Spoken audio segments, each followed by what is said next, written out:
All right, here we go, folks.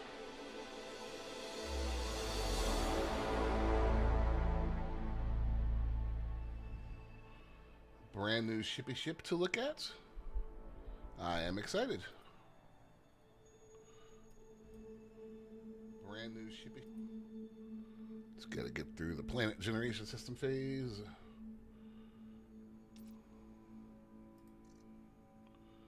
Oh yeah, I need a... Oh god, that's the wrong thing to copy and paste. Hold on just a second, guys. We definitely need to...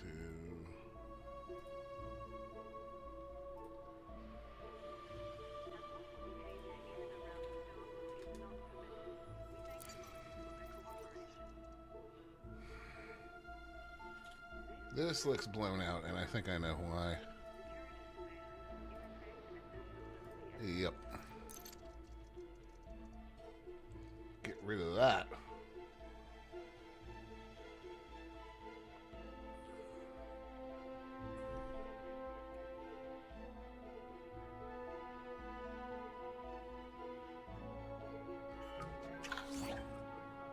Oh, Jameson Memorial.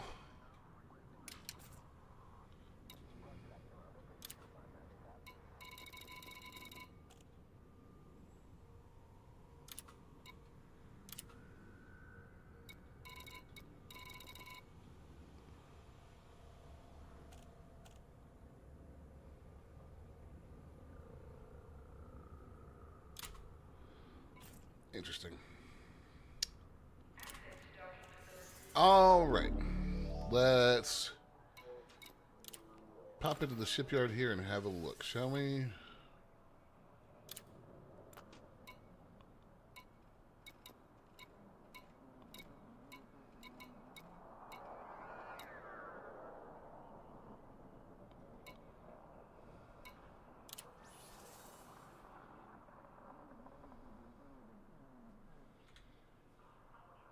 Okay, we've got 3 of them here. Let's see what the...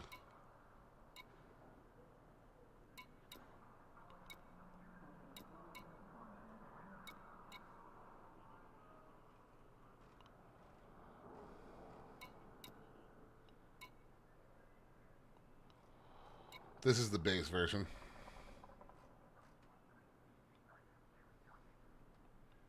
AE power plant, AES. Yeah, this is the base version.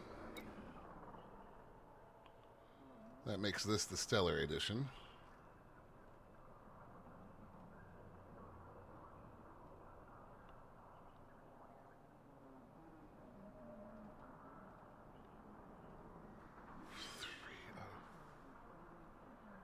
What is...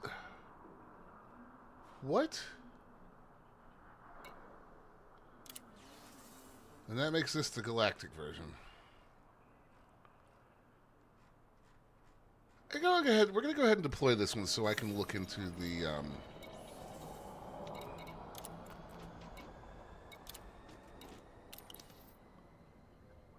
Oh, I have to actually use the ship first. Duh.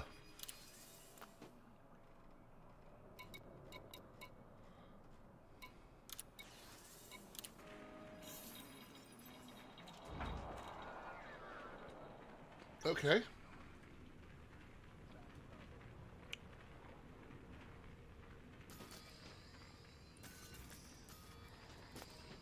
That is indeed a spacious cockpit. Let's go ahead and dig into outfitting here, because I'm sorry, what? Okay, so we've got 2 large, or excuse me, 1 large hardpoint here, and then a whole bunch of mediums. 2, 3, 4, 5, 6 utilities. Okay, what is this? Supercharge optimized frame shift drive.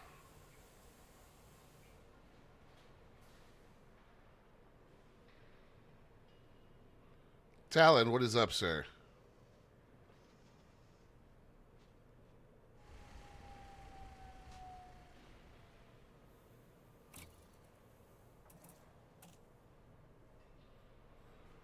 Faster than light capable ship drive optimized for exotic particle injection featuring experimental overcharge capabilities necessary for supercruise travel in hyperspace.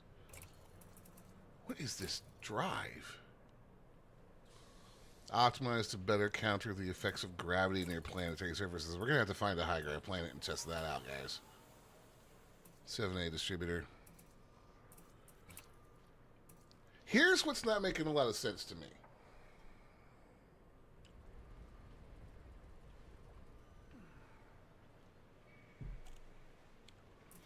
I get the big fuel scoop. God knows we all love a big fuel scoop. But why do we need 3 AFMs?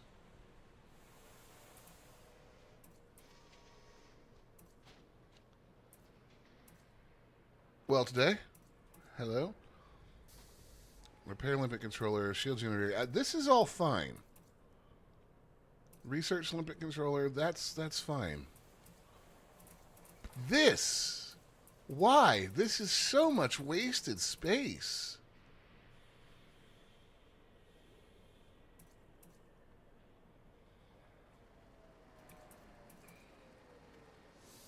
I mean, for pure exploration, I might leave it, but this is bizarre.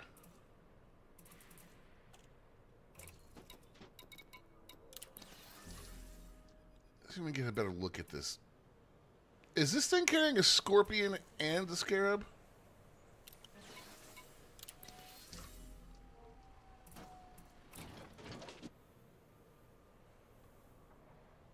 Hold on now. Welcome to Hranvar po Gwingith go Gerith Gwindropoch Sansa Sirio go go go.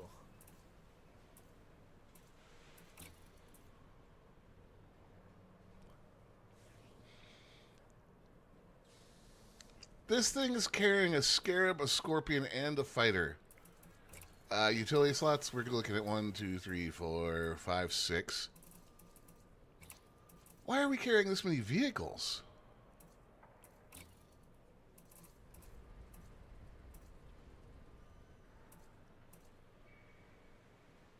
That's 30 tons.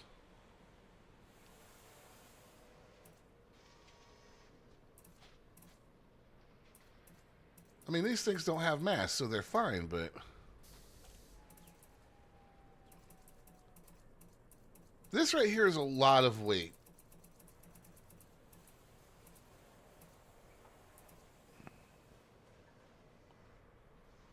That can go.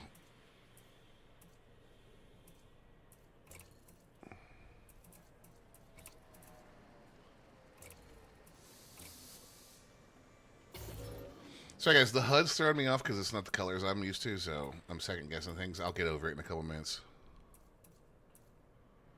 Supposedly it's for exploration. Yeah. Hello.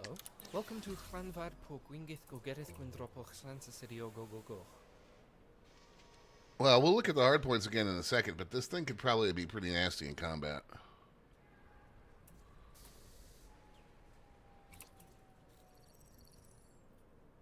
Okay, wait. What is that?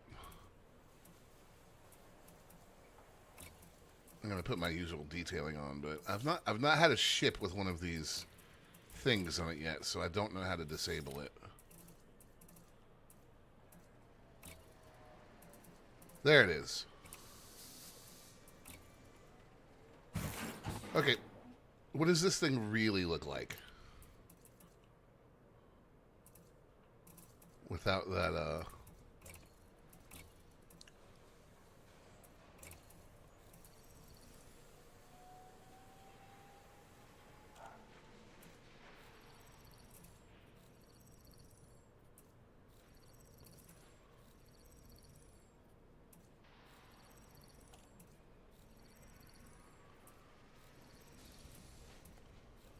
I'm a big fan of these two. They make it look even more like a Miranda-class Starfleet vessel, though. They really do.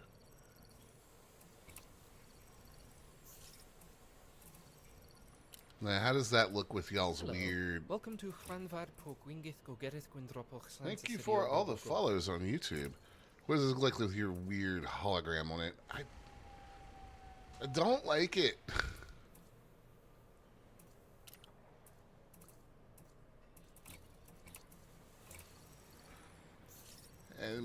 parts I love blue. I do not like these hollow paint jobs. They haven't come up with one yet that looks great. Alright. So, hard points. So we've got one large hard point. So we could have some fun with that.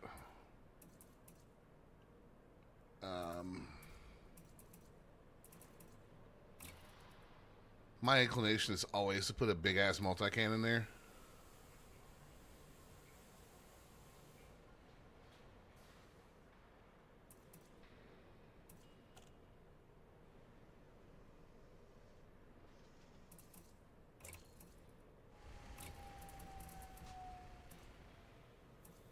And then 1, 2, 3, 4, 5, 6 others, so could also be good for a big ass beam laser.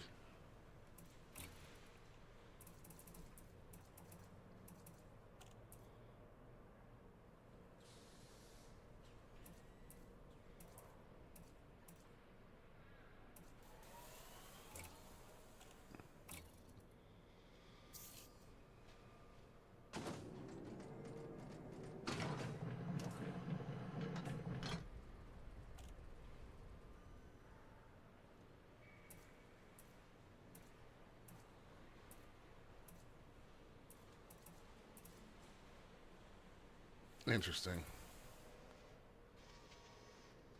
1, 2. All right.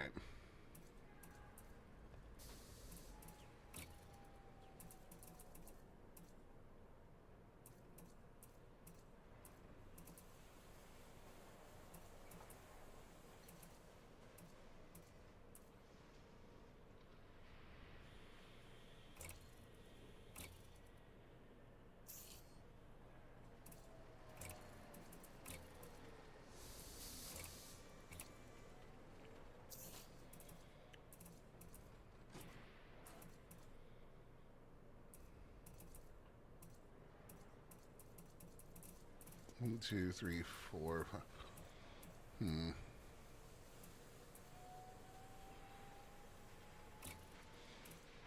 I prefer burst lasers, so that's what we're going with.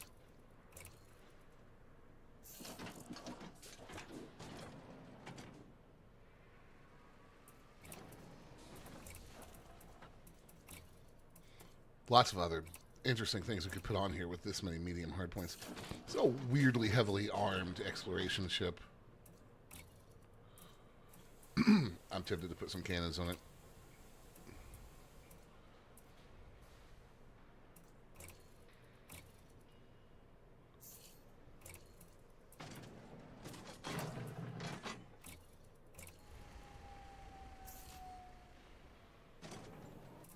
Now, the next thing to look at the power plant. So, this thing is running pretty close to total power output right now, which means that if we were to throw, oh, I don't know, some shield boosters on this thing,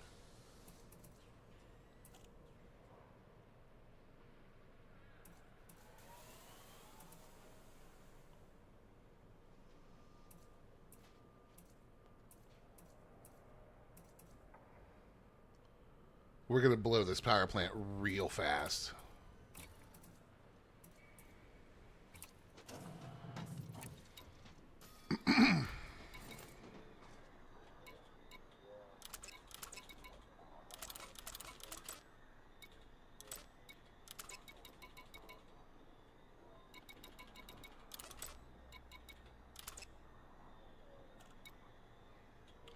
Alright, let's get this thing in space and have a look at it before I completely start fucking with the power plant.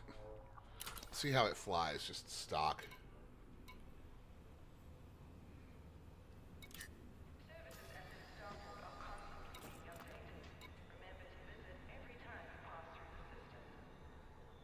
We'll make her ground assault ship with missiles, flechettes, and yeah, that could also work.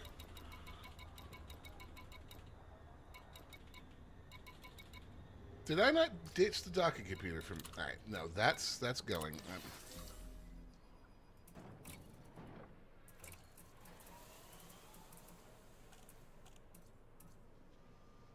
Oh, I got rid of the planetary approach suite. Let's,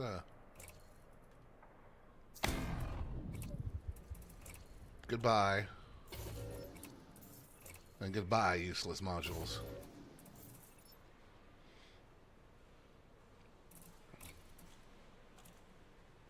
Elemental weapon stabilizers.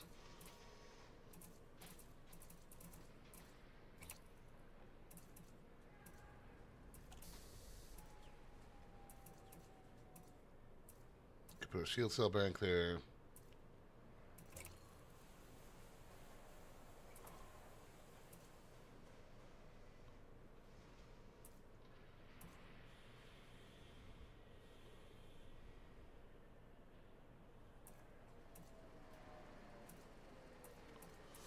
Let's see, I'm likely to strip one of the FMUs and throw a Guardian frameshift booster in it.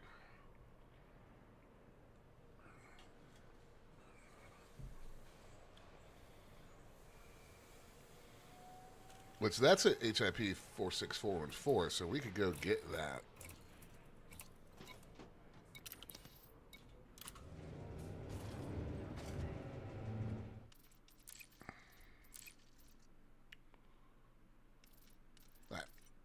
I'm going to unbalance my audio a little bit, guys, because I want you guys to hear this thing with me when we take off.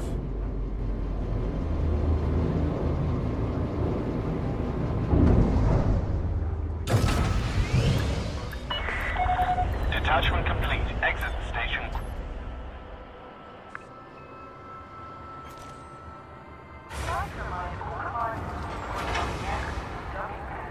Go ahead. Looks like. Okay, pretty simple here.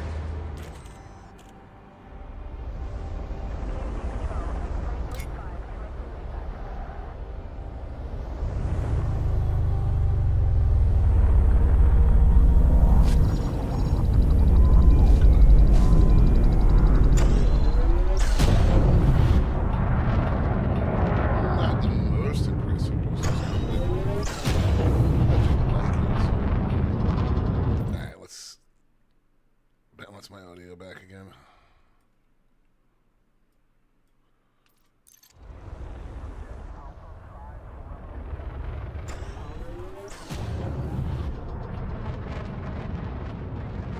Yeah, I want to take a look at it for cargo hauling.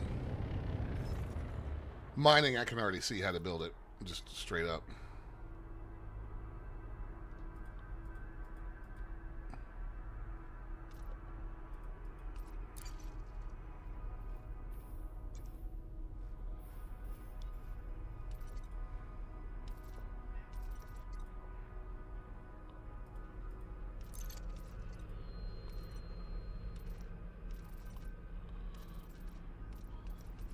Oh, that's interesting. Does it not exist in this build? No, it doesn't exist in this build. Okay.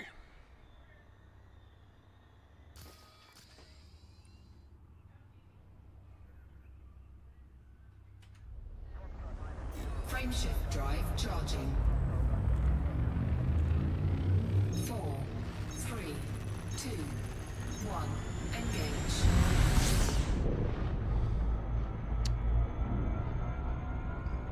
Alright, anybody off the top of your head, what is the closest neutron star? Is it going to be Jackson's Lighthouse? Or whatever it is?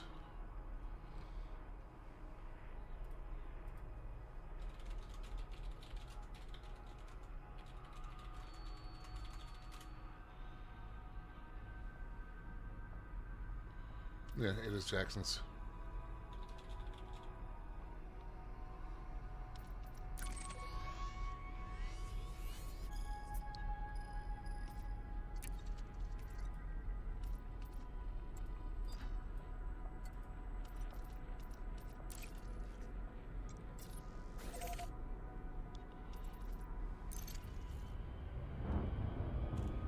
Frameshift drive charging. So this is stock. I haven't messed with it any. Aside from the weapons. 4, 3, 2, 1. Engage. So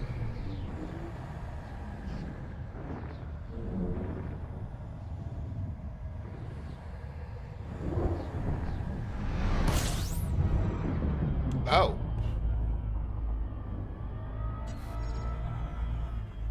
Alright, well, let's have a look then. Right now, our range is 36.4.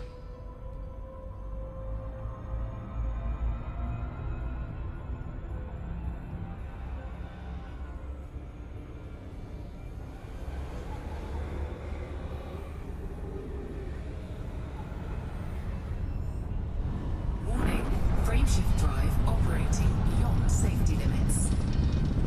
Frameshift drive supercharged.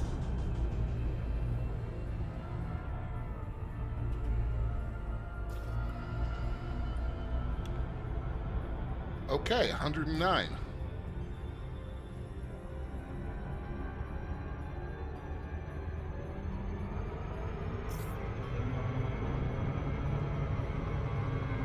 Frameshift drive charging.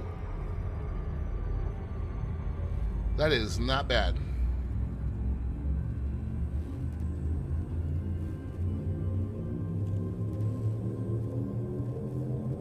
Four, three, two, one. Engage. Ain't nobody but. That's about a 3-time increase. Give or take a little wiggle room there.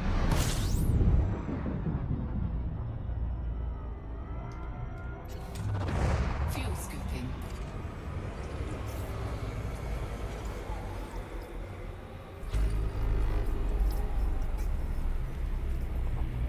Very nice fuel scoop.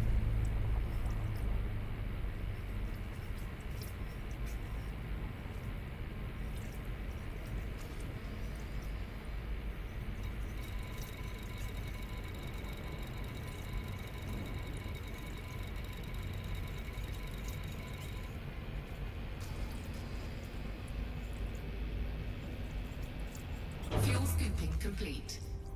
See how she runs under SCO.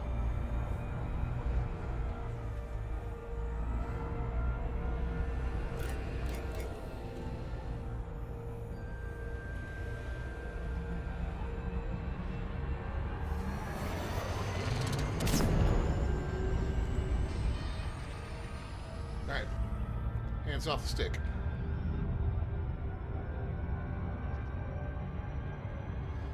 She's a little wiggly. Super cool, though. Pretty good on fuel usage.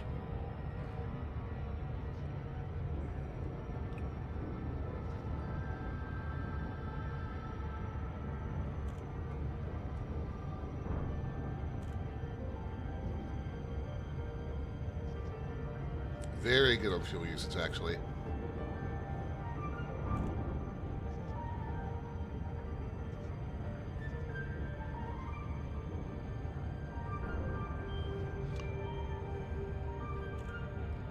Very easy to take back under control, too.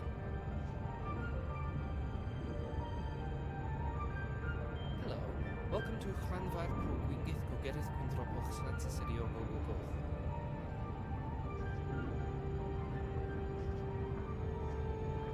This thing, yeah, this thing's got great fuel consumption and Super Cruise overcharge.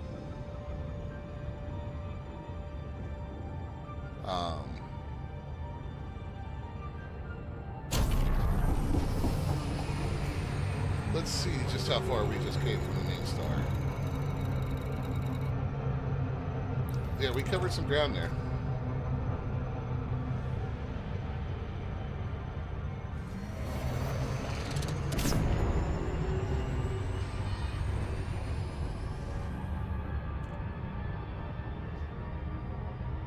Put some torpedoes on it and pretend to be Captain Kirk. Yes. Yeah, I've always said since I saw this thing debut that it reminds me of a Miranda-class starship.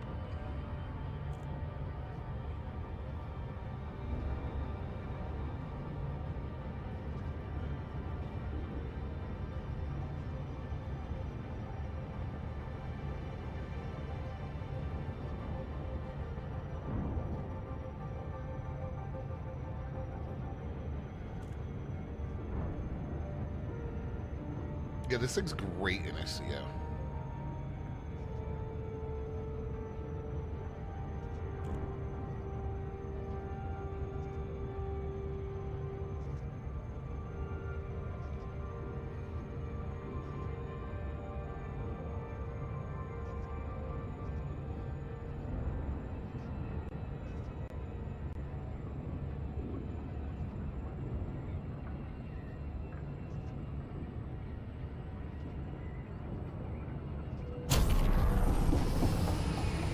Alright, so we just ran essentially about 400,000 light seconds in SCO. And this thing is kind of at half a tank. So I'll call that a win on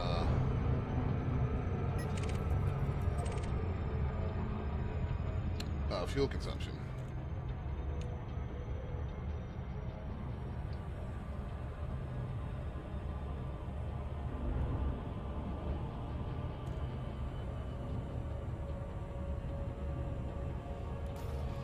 I'm going to pop in this resource extraction zone real quick and just look around. Granted, we are running a 5D shield generator, so, yeah.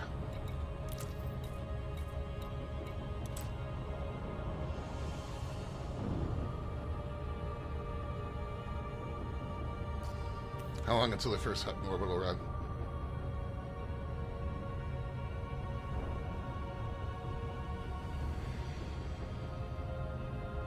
And how far out from the star is Hutton orbital?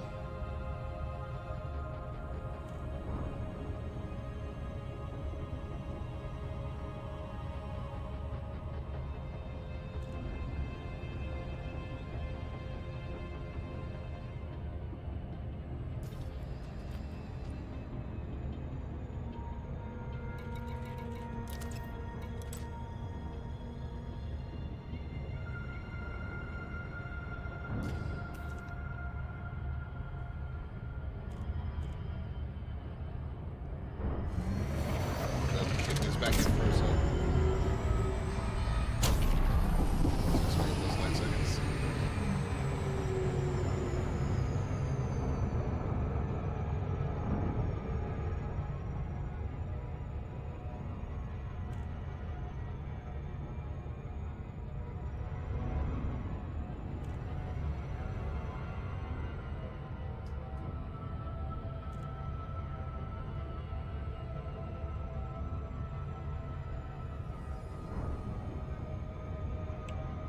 All you really need to do is stack the appropriate amount of fuel tanks in this thing and it'll make it no problem.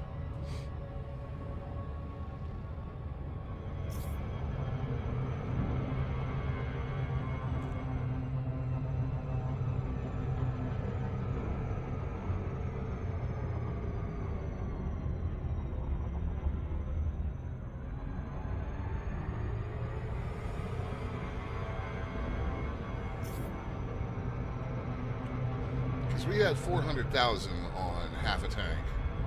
So I'm figuring this thing could run close to $1 million on each fuel tank of the appropriate size.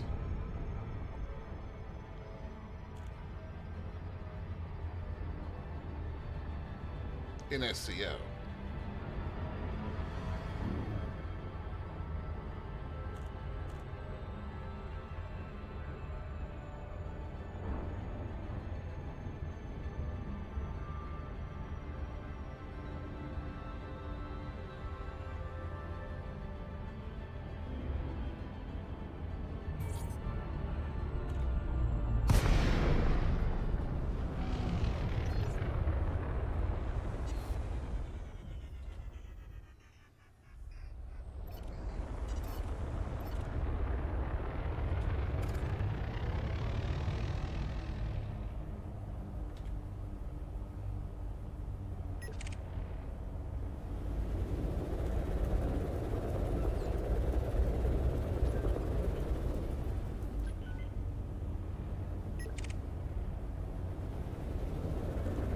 A Python. Oh, we're going right in on it with our first test on this thing. Is that an actual mining Python? Wow. Fuck.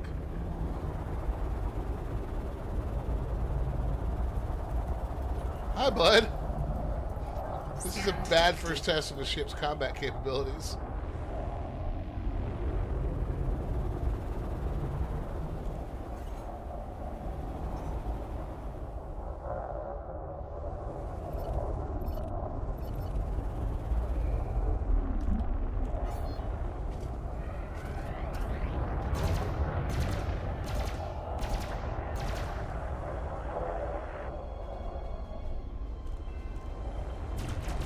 Under attack. Oh, this is going to go real badly. These shields are trash. Taking damage. Shields offline. Warning, hull breach attack. Taking internal damage. Fuel integrity at 50%.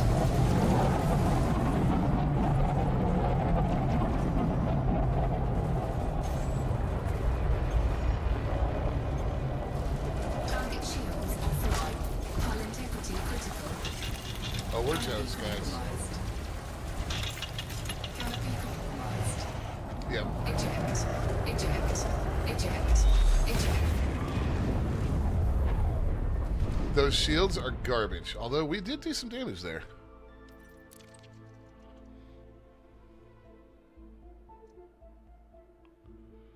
Right, so first thing we would want to do is put some decent shields on this thing.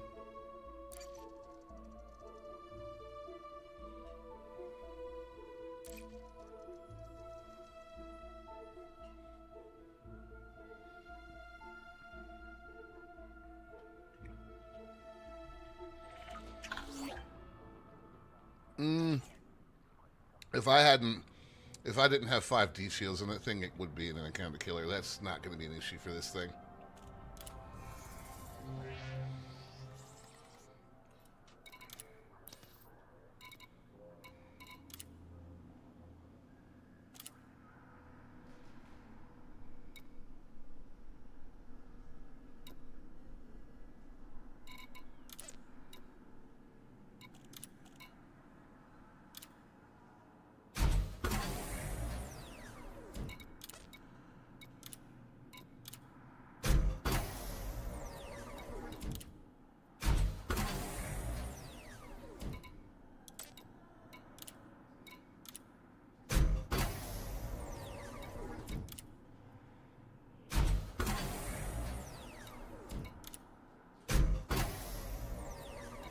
Okay.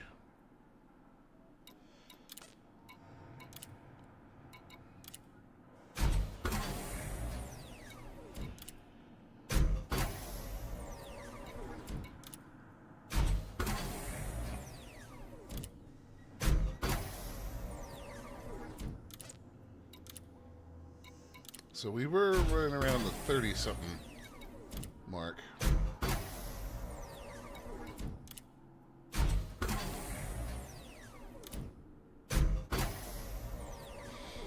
All right.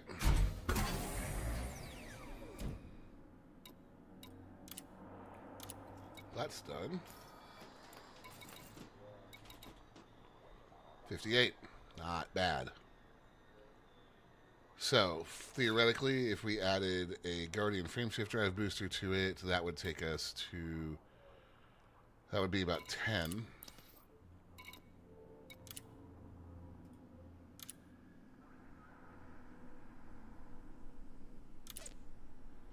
Now after this, it becomes more about weight.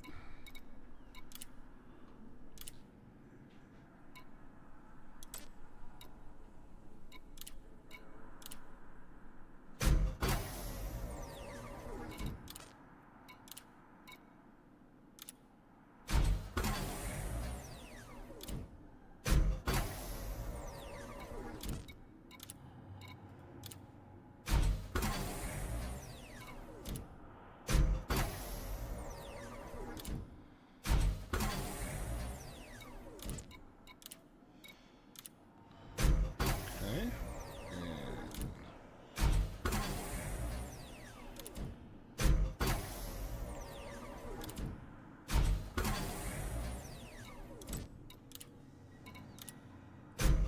I'm curious as to what we can do with this thing with cargo. Unfortunately, I have a feeling that my Mark II... oh no, wait, they won't work on this thing anyways. But the specially engineered modules from the community goal, I think, may not be available to me right now.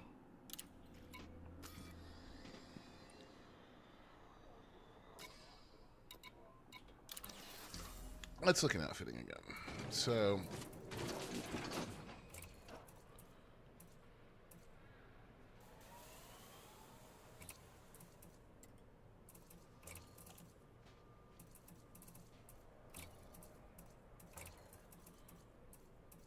cargo racks. Let's see.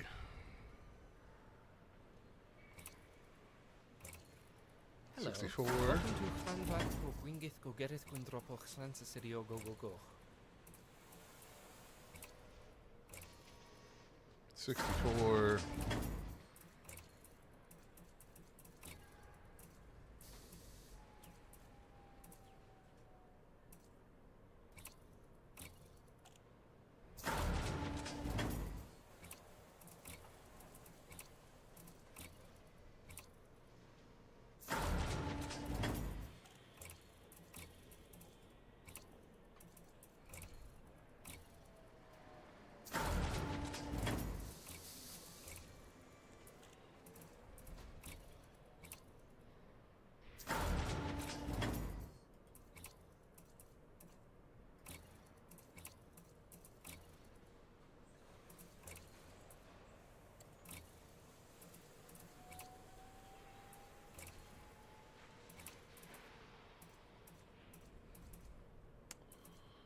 So 1, 2, 3 tons right there that we're not using.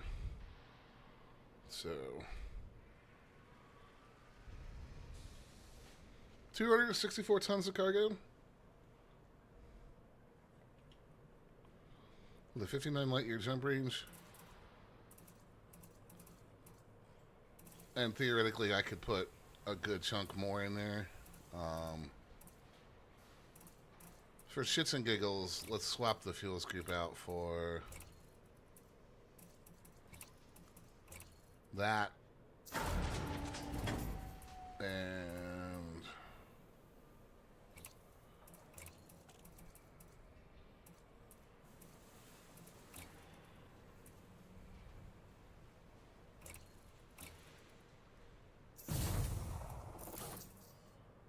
all right, so 392 tons of cargo.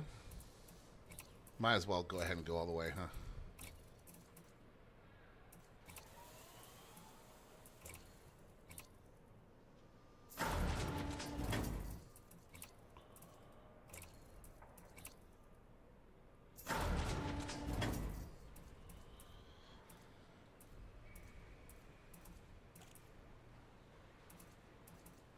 $396.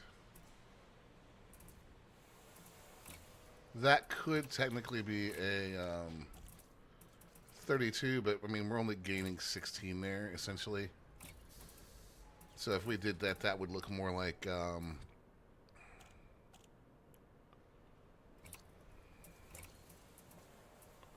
I need to slip this first.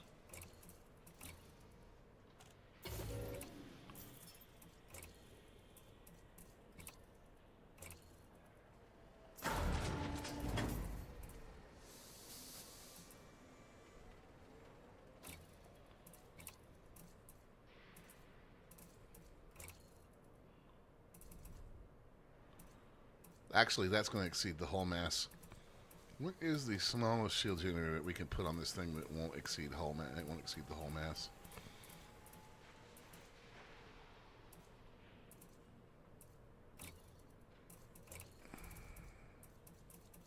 It's a 4.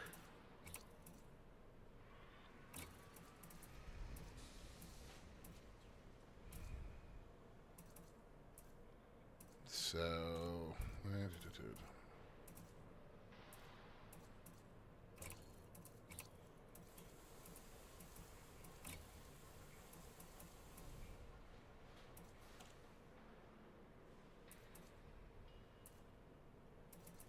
or is it?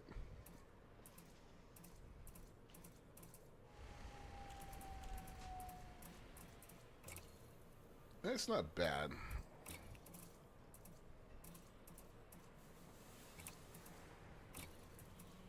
Let's see what the lowest common denominator shield generator is here.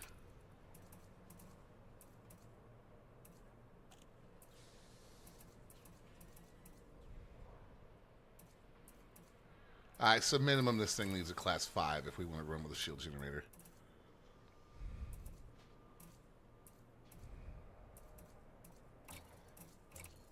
Oops. So I don't mind running with a shield generator on a cargo build, but I know a lot of people still like it, so we went with the lowest common denominator. That puts us at 396.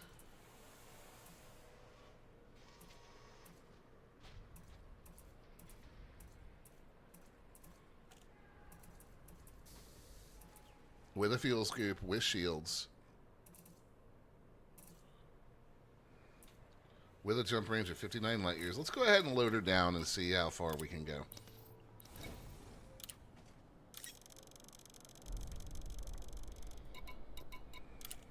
Cargo hold at maximum capacity.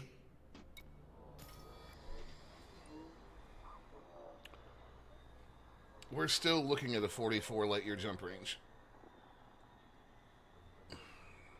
That's not bad.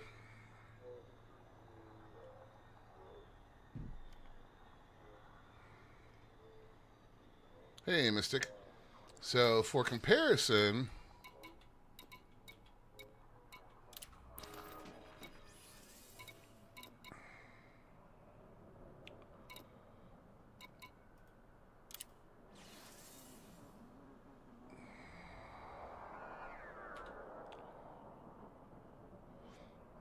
it's going good, Mystic. So, for comparison, oh, and this is not my Type 8. This is their Type 8 because my ship's, the stuff from my pre-builds isn't in here where I've engineered them. That's a very respectable jump range for a ship like that.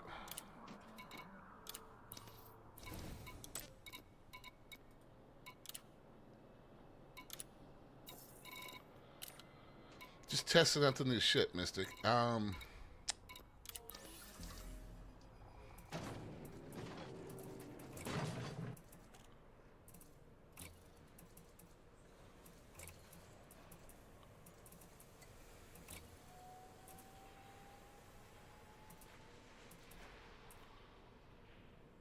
I'm going to do better to just redeploy this ship, aren't I, guys?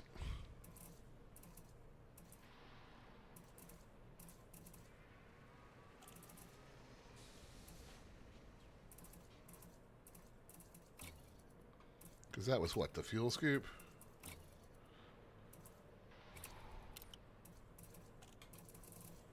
Yeah, I'm going to do better to just redeploy this ship.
That's the copy version.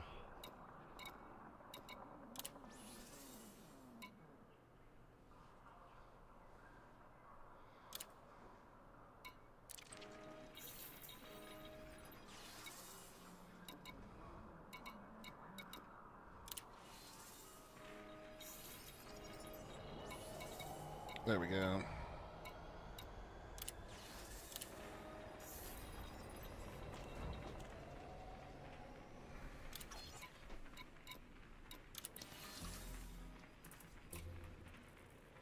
really do like that blue paint job.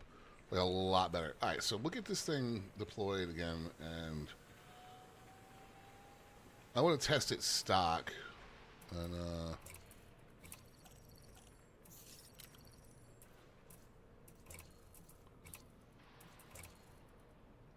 that's going off. I can't stand that.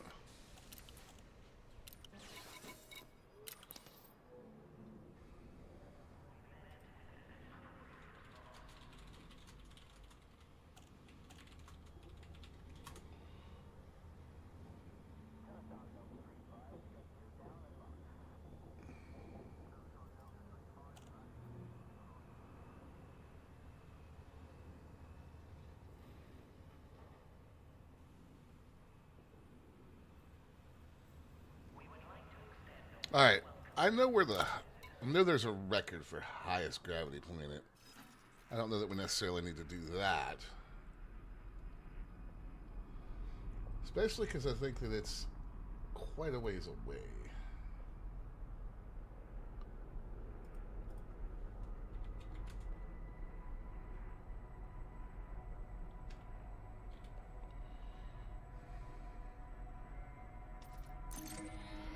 Yeah.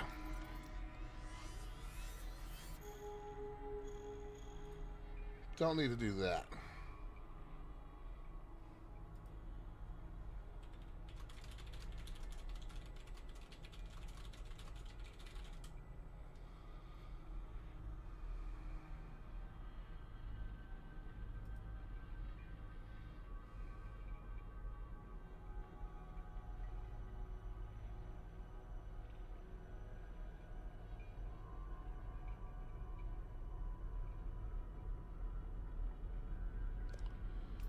Ashinar.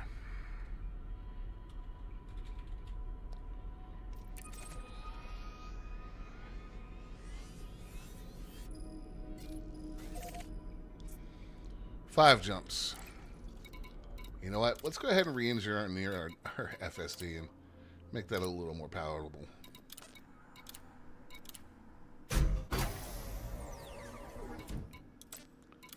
I really need them to let us just engineer to the highest possible that we can.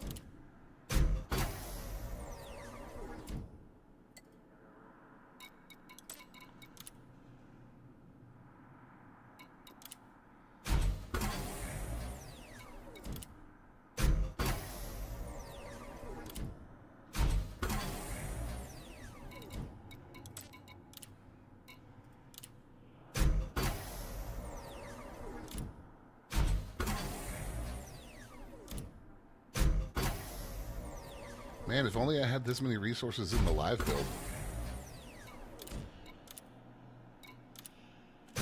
And if only everything actually cost 111.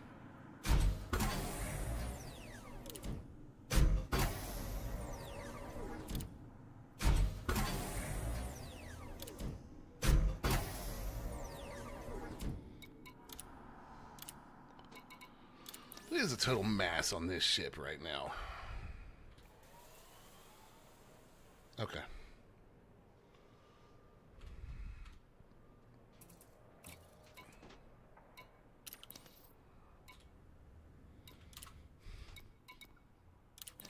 I'm gonna do it. I'm gonna do it. We'll take off in just a second, guys. I've got to do this.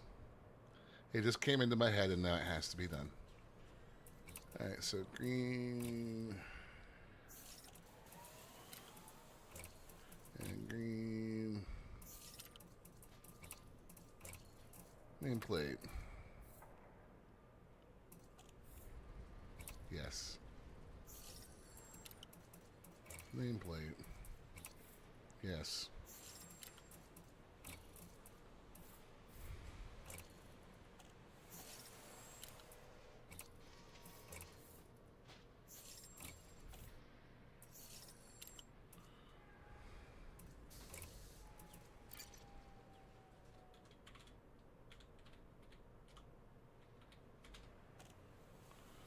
Aww.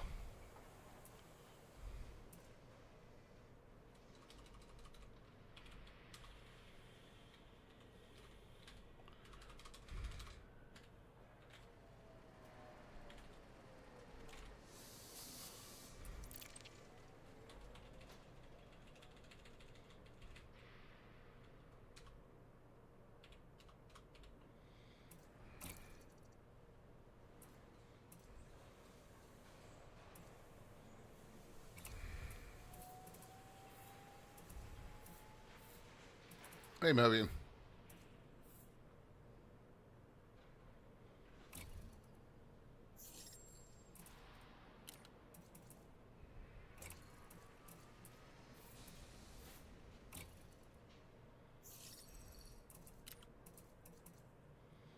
Perfect.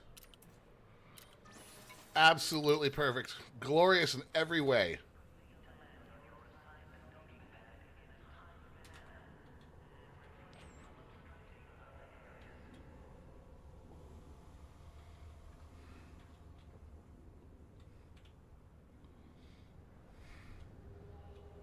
Perfect. Absolutely perfect. Let's go see how this thing plays with high grav. Back to my YouTube chat.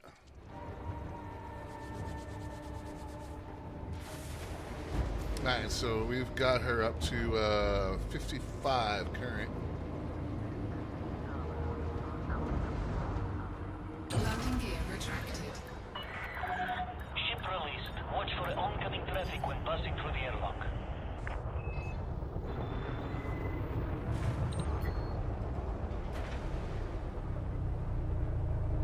Slow down for... Oh, those two modules are back on this thing and active.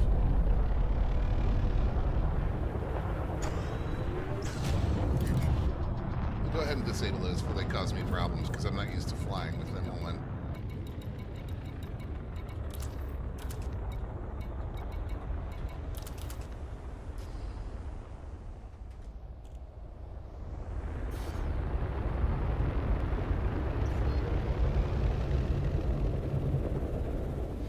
Let me send that screenshot to...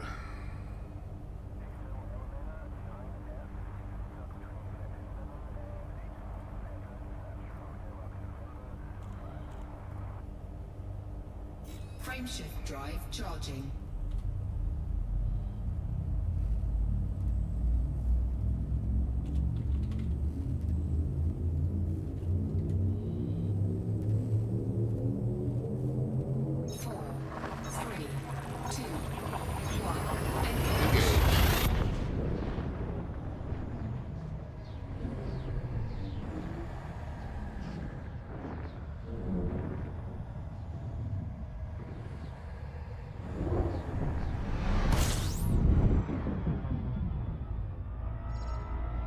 You know what? We're still working off the old route.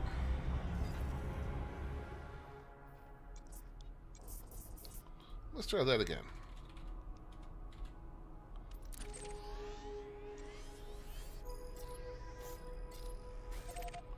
Two jumps. That's a little more like it. Frameshift drive charging.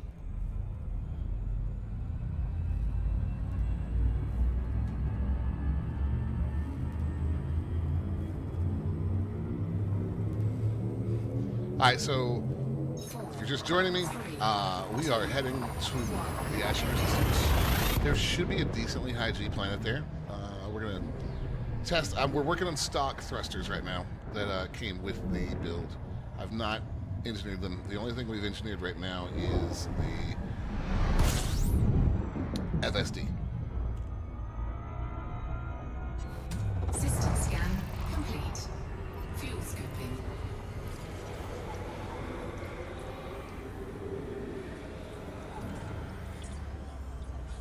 Love that fuel scoop. Fuel scoop disengaged. Frameshift drive charging.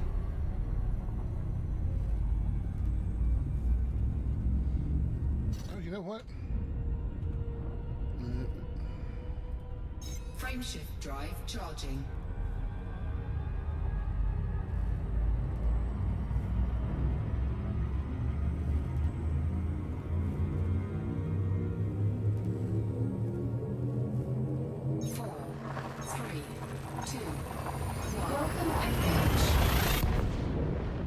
Checking systems. Done. All systems nominal.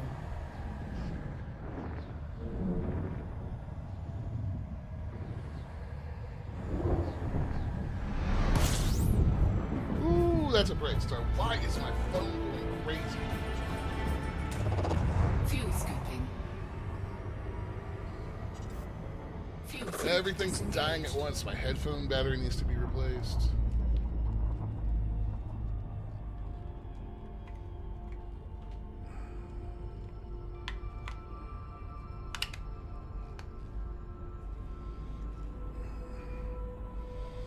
It's just one of those moments on stream, huh?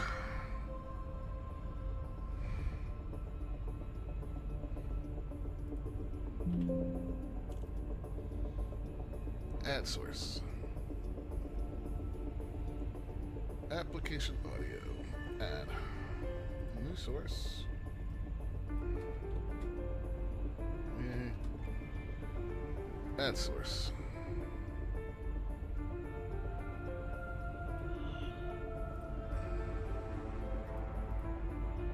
Alright.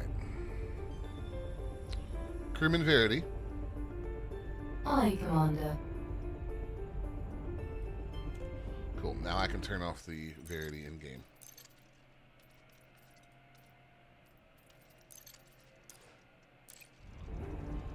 Alright, and we are headed for Ashnar 3. I've been here in a while.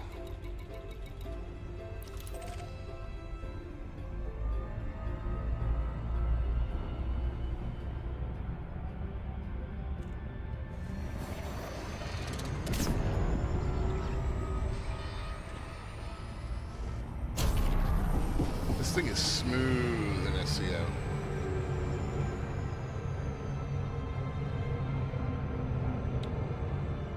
Alright, so there's a couple things that I want to test here. This thing supposedly has... Let me pull the actual dev notes for us guys so that we can read them together.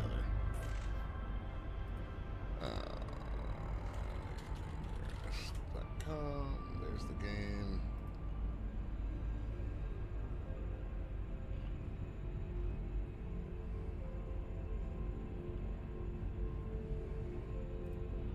November dev blog. Alright, so let's have a look at this one together, guys. So, meet the Caspian Explorer.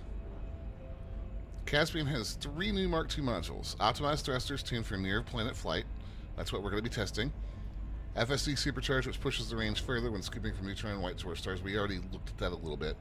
I want to know where the hell this is in this screenshot. And then armor, which allows for steeper, faster gliding and seamless orbital approaches. Now, I didn't think orbital approaches were that bad to begin with, but the steeper part has got me intrigued. So let's see where we could push it here.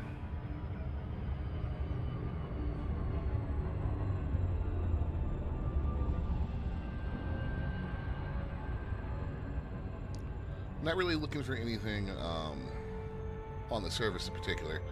We'll try to keep it to the light side of the planet so we can actually see what's going on, but I'm curious as to how steep they really mean.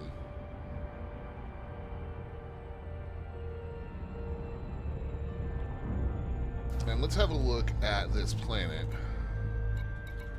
in the system map real quick. 6.73 Gs. That'll do for a first test.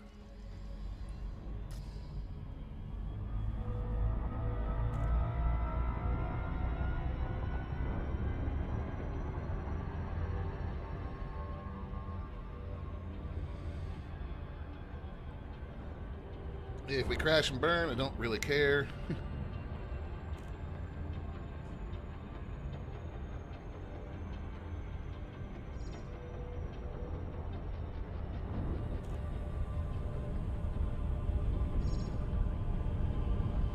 So I'm going to swing out, come back in with this part of the planet in front of us so we have plenty of dayside to mess with.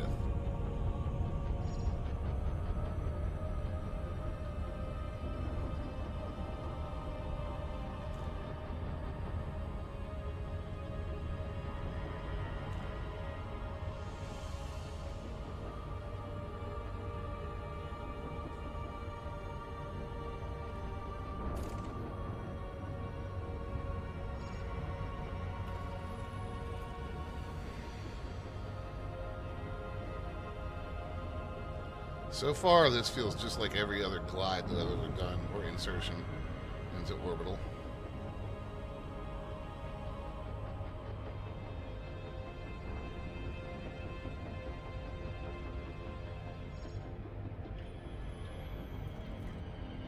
Orbital rendezvous procedures initiated.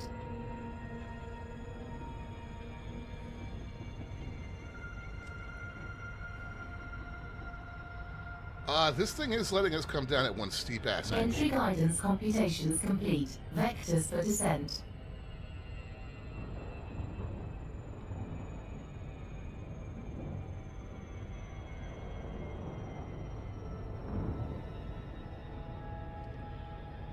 I need to test that with my Mandalay, but just off the top of my head, it wouldn't take a descent this steep.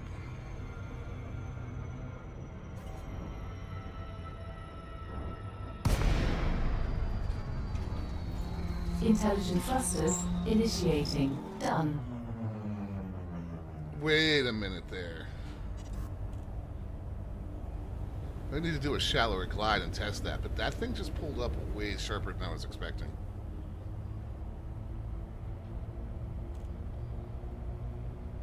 Alright, 6.7 Gs. Let's see how she handles.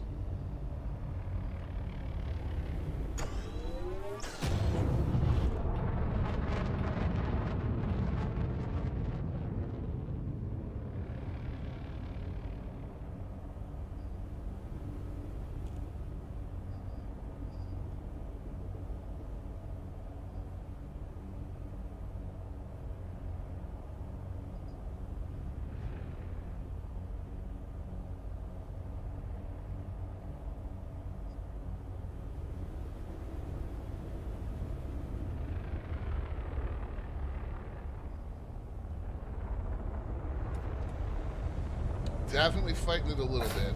Yeah.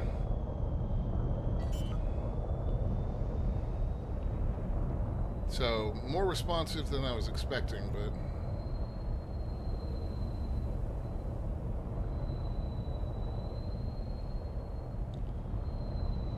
supposed to have a narrow footprint on the landing as well. Let's see if that's true.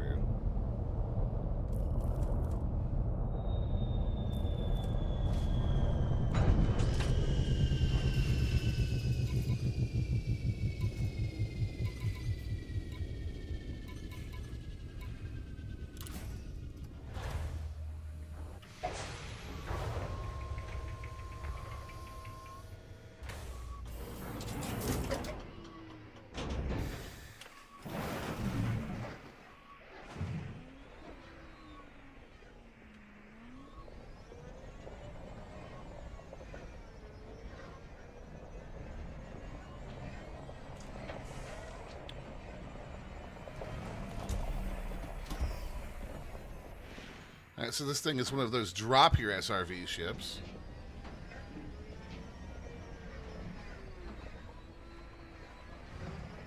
Ooh, ground textures. You can load anytime now.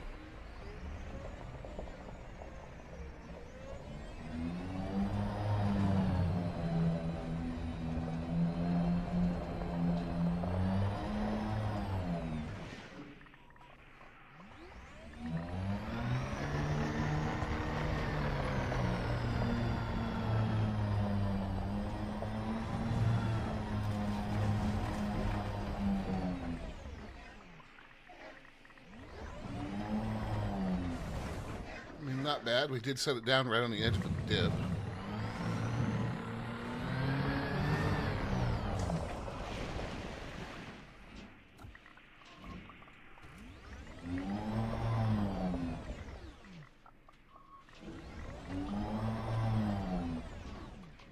Oh, that's interesting.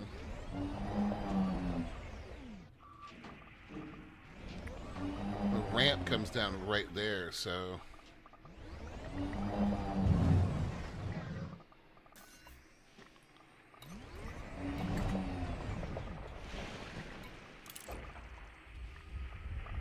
Wait, what?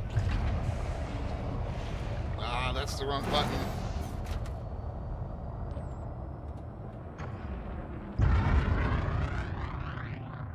Bye. Well, fuck me.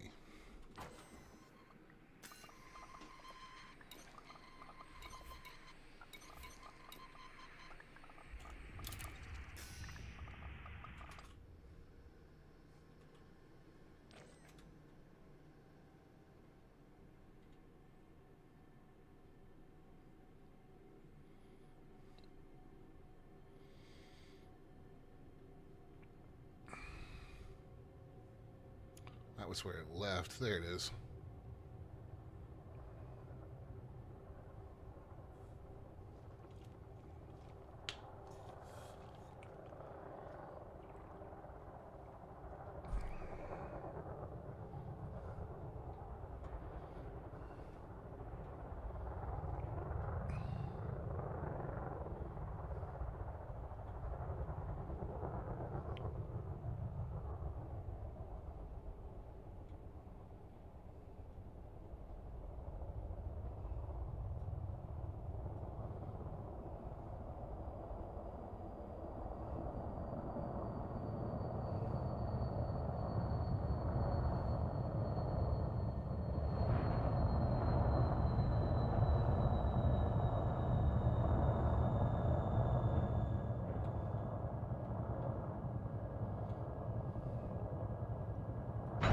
Touchdown.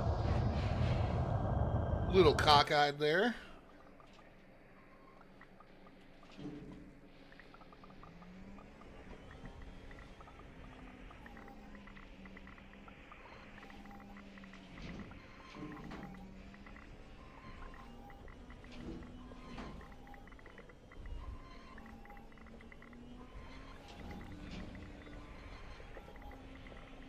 Yeah, that footprint for the landing gear is not too bad given the size of the ship. What is going on with my ground textures?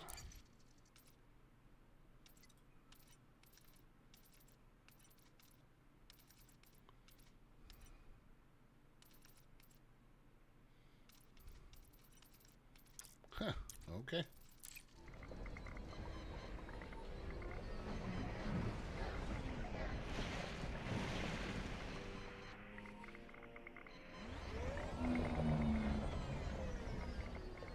This planet's just got goofy ass ground textures.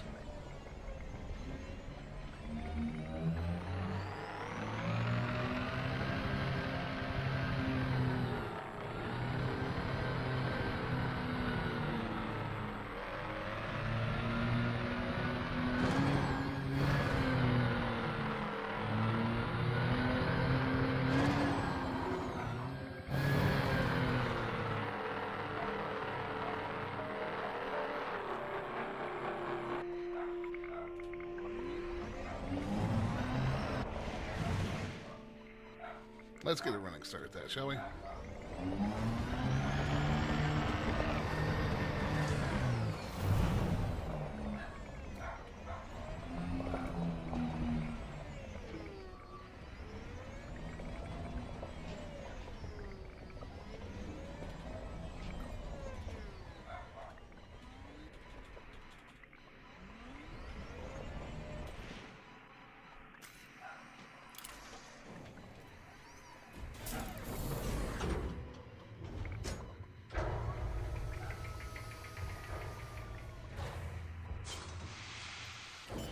Okay, so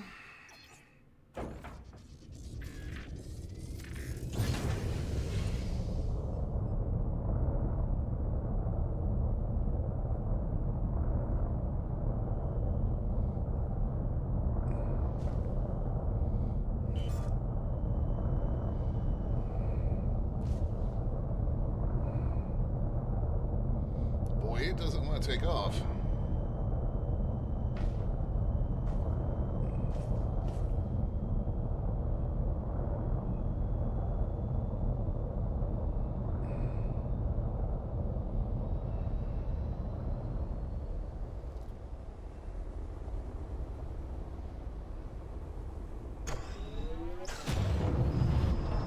Okay, there we go.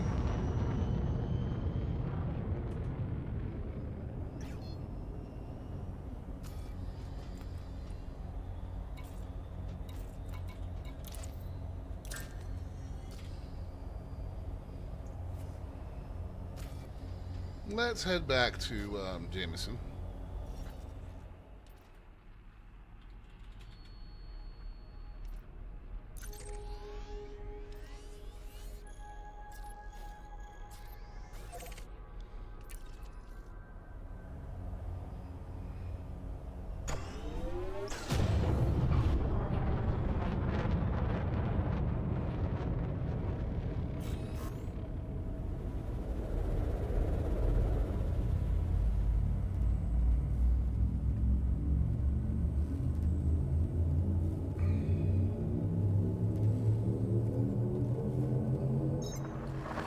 Jumping to next system.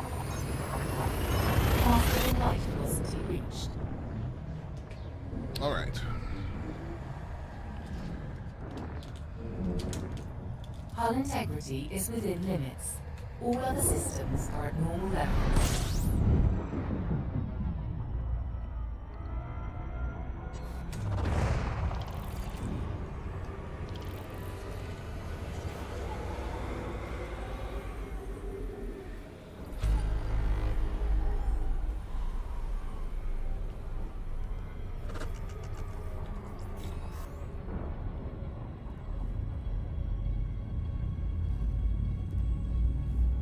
Man, I wish nitrous is available right now.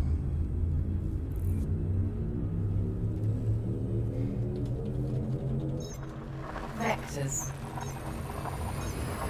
Frameshift now engaged. No anomalies detected.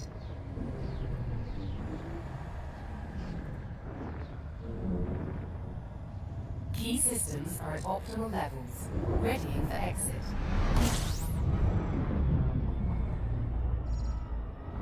All right, let's see what we can boost this thing to with a fully engineered FSD. Granted, that's without a Guardian booster. We really should look at getting our hands on a Guardian booster here.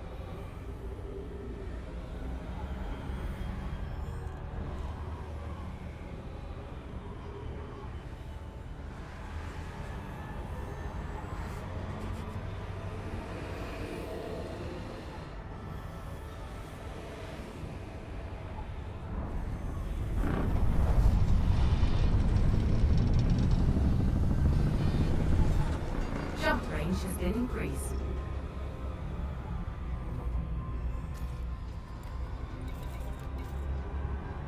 $171.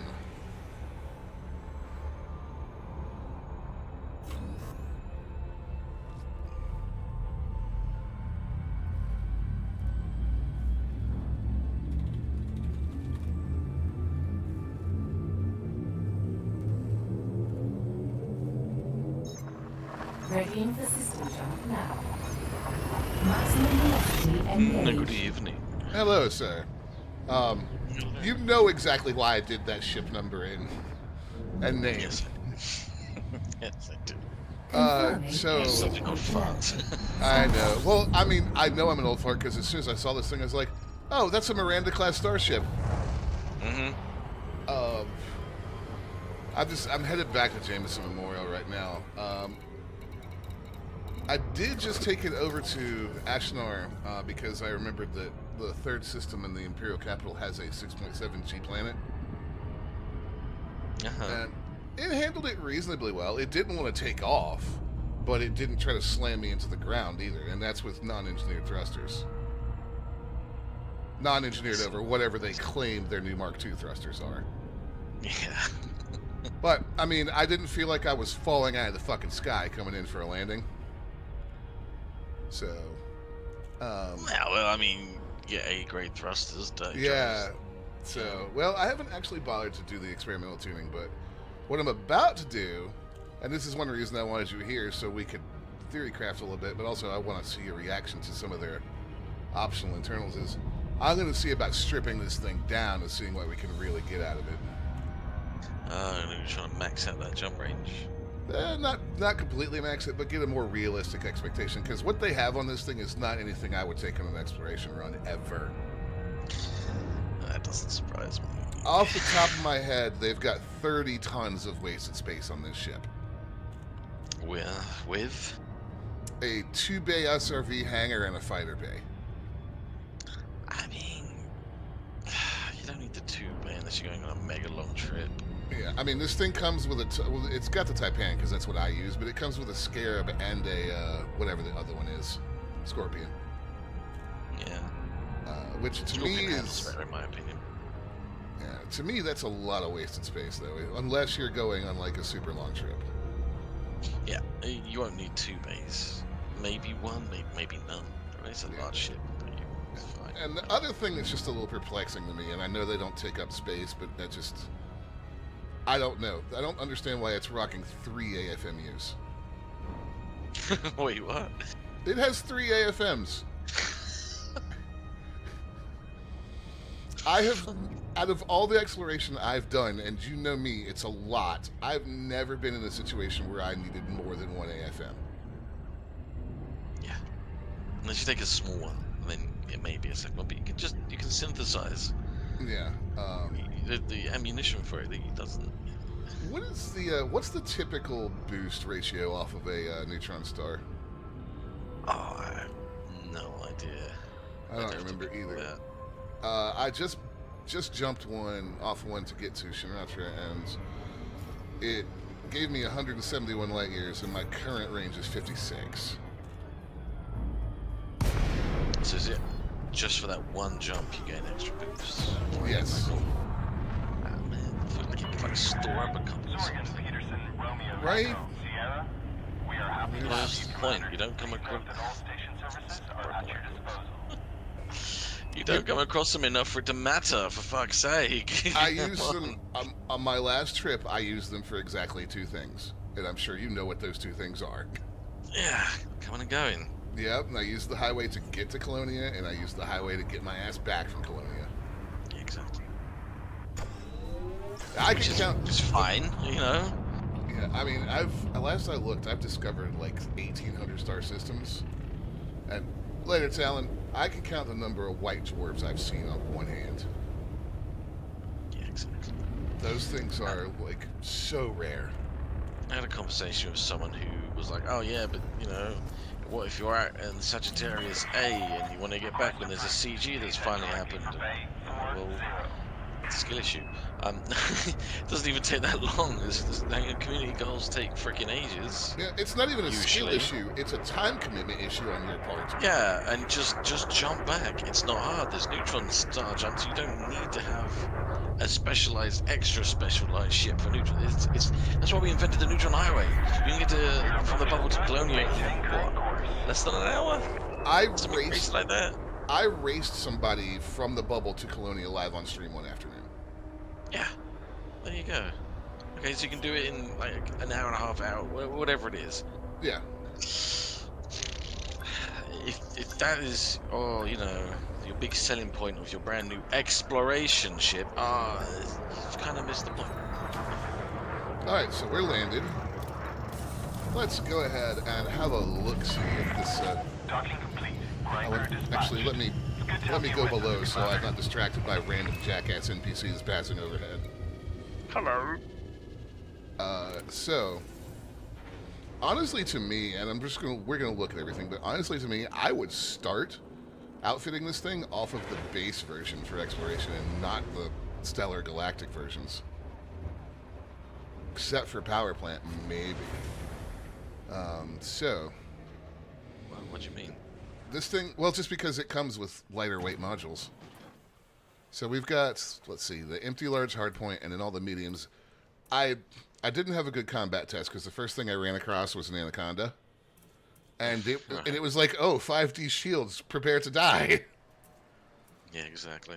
But I did tear his shields off and get him down to like 40% hull before he got me. And what were you hitting him with? I was carrying a class 3 multi-cannon, and then I had 4 burst lasers and 2 more multi-cannons in the class 2s. Yeah, I mean, it's not a combat ship by any stretch of the imagination with only one large hard point.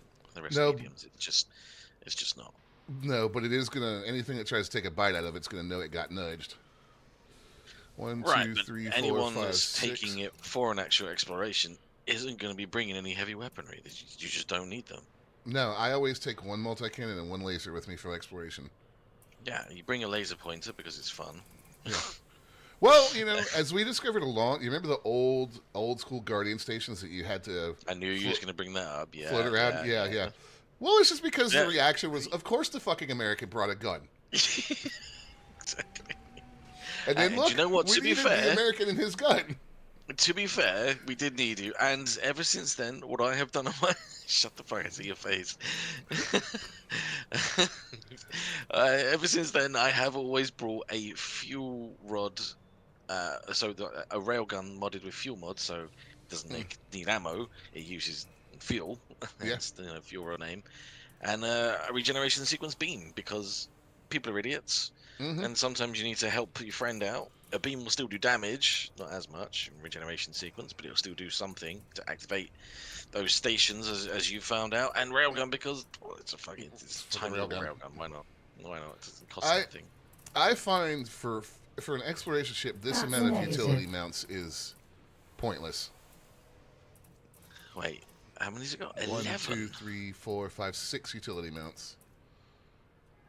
Wait, oh, 6? Why did Yeah. it say 11? Oh no, I read that wrong bit. Yeah.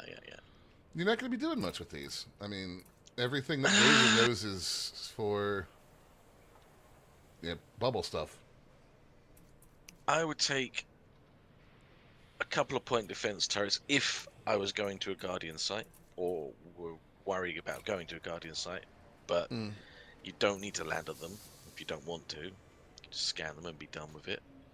I would take a couple of E or D rated shield boosters, That's what I was just looking at, because maxed out with heavy duty, because they don't weigh anything.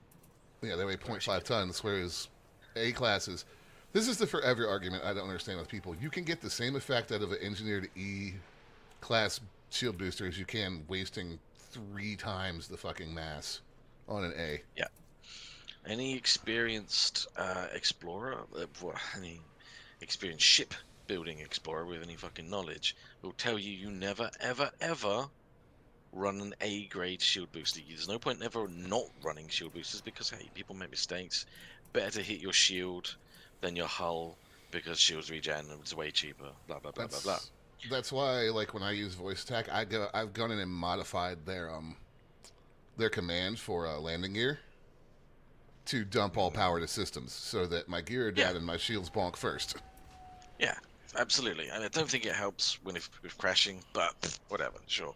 It makes me feel better. Yeah. Right, It so might let's- help. It's been a while. Let's have a look yeah. at the core internals here, because this is where things start to get.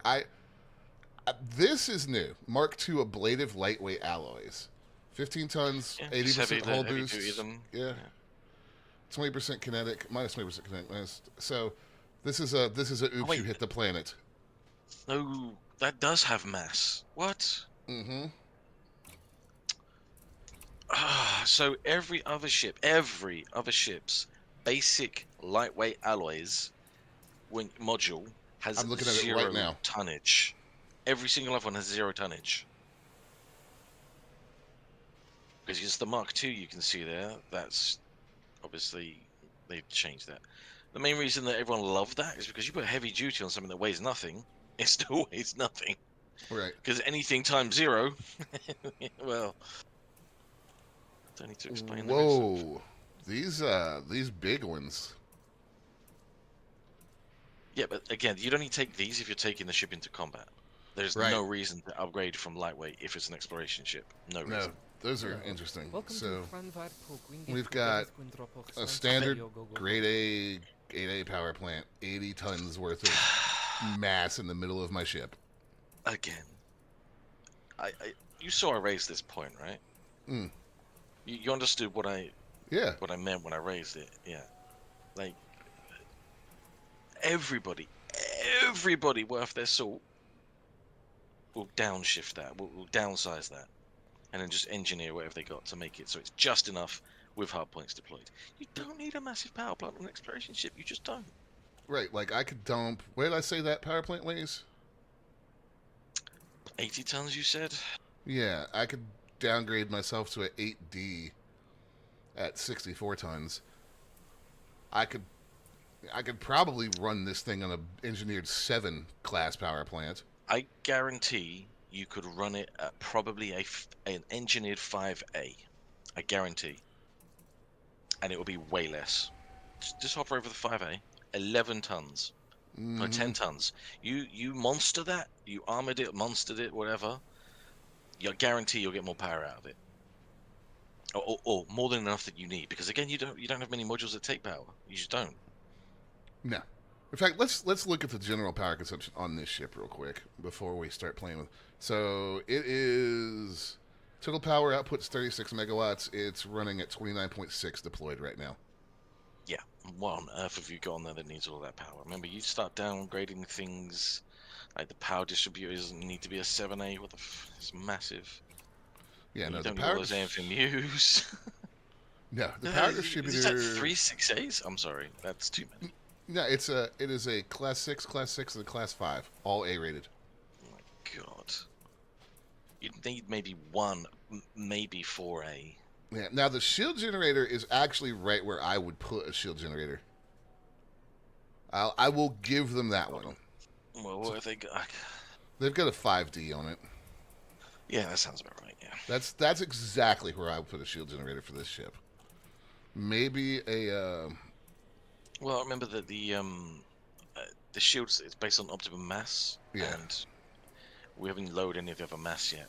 So, So oh, the once we've bi-weaves done are that, then we heavier. can That's see. right. I forget about that. Yeah. And if you could get them like enhanced low power, yeah. Yeah. Because again, you're only really going to need it for the occasional impact.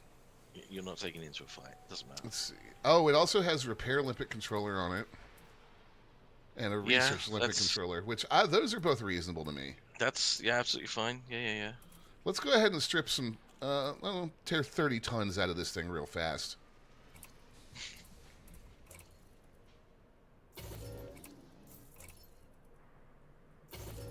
Bam! Did you guys just see that jump range go up? It was like magic. And again, Okay, so I would go with planetary vehicle hangars.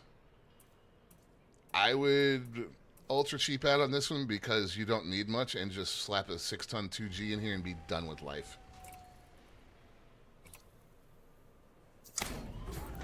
Negligible impact on our jump range. The AFMUs are they're kind of neither here nor there in terms of jumping because they don't weigh anything. It's just a head scratching decision. yeah, they don't weigh anything, but they suck a lot of power. Yeah, 10 per second. So It's what does it say? Power draw 3.26 on the 6A. yeah, Nearly another 3.26, 3.26.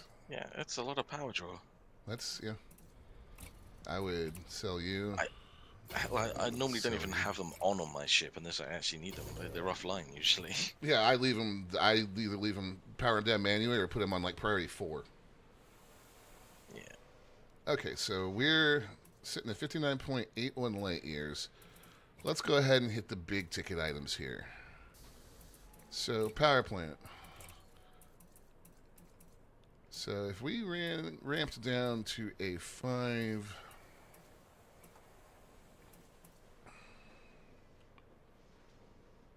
How low can we go? You probably want to do the rest of them in power plant last. Fair. It's just so you know how much where you need to hit. You know. What are these thrusters? Are these...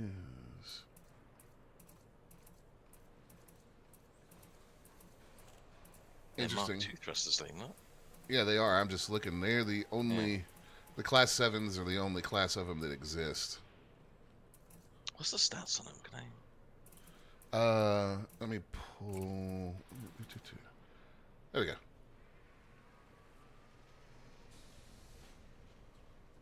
We need to... What is the Okay. big draw with these things? Screenshot that real quick. Yeah. Let me pull that up so we can side to side it, because I'm Yeah. having a hard time seeing what the big deal is with these. Yeah, compared to another like non-Mark II, I have to have them side by side to see. Yeah. All right, so let's go with just 7A thrusters. 7A, 7A. All right. I am looking at that right, like. Yeah. Yeah, okay. wait. You can just go between them. Yeah, I'm They're just making exactly sure the same. they are. Stat-wise, they're exactly the same. They are exactly the same. So there's got to be something that is not listed there. There's got to be, because otherwise, why? There's no point. Why yeah, there's got to be something that we're not seeing or not able to see here. Yeah, Which 'cause is it's annoying. Put all your stats in the fucking stat area. right. Yeah, it's a 100% match across the board. 80 mass 80 tons, integrity 144, same power draw, same min, same optimal, same maximum, same multiplier. All three Yeah. multipliers exactly the same. Right. I'll be right back. So yeah, chat, if you're listening, you'd have to see him in action to have any idea of what on earth is going on. And unless they are drastically different, like the hidden specs or stats or whatever it is are like supremely better in some way or fashion, you're probably not going to notice it. And yeah, you just downsize them for a better jump range. Downsize, engineer with dirty drives, or clean if you want, whatever. And off you go.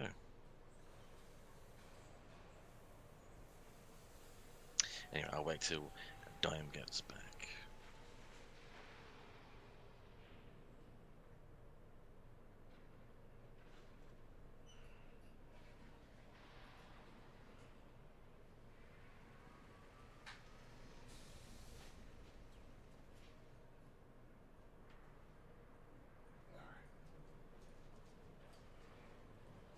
All right, there we go.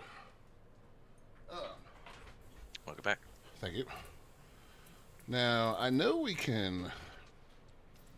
Yes, I know that. I think we can engineer these things. Let's look at the module. I don't think this gives us any info that we don't already have, but...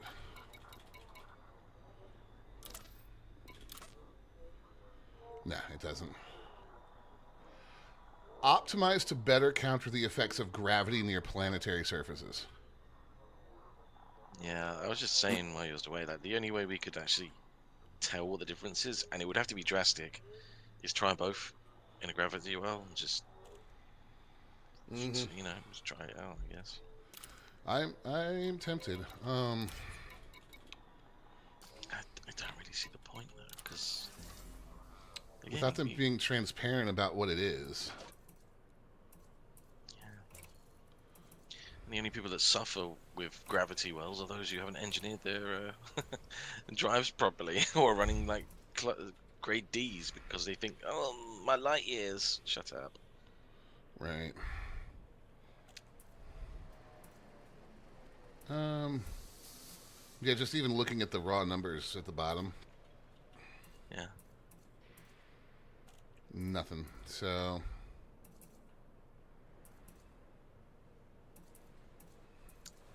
Unless it's a massive difference in atmosphere or something. Or in a gravity well, I should say. Not in atmosphere. We don't have those. Still. FDev. Right.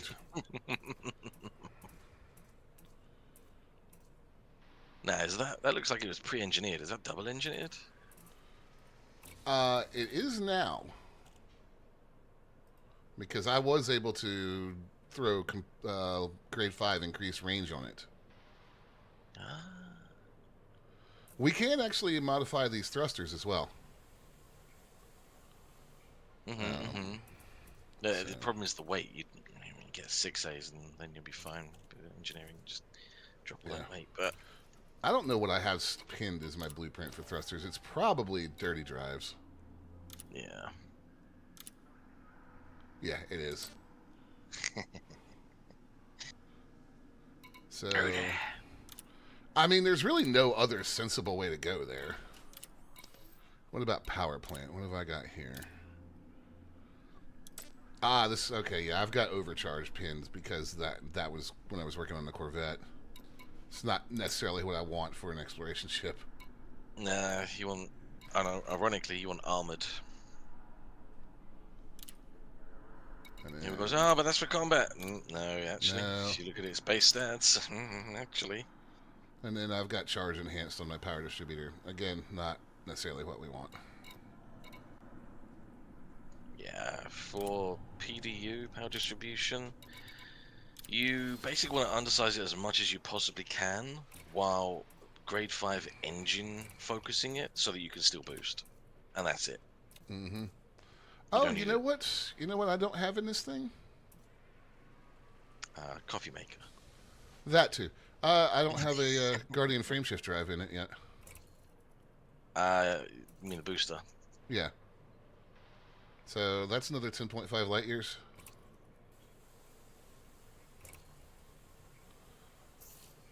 Now, I will say that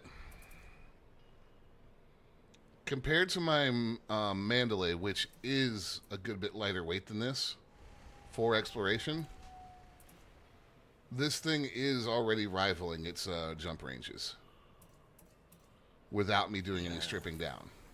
Without you doing any engineering, any light weighting, yeah.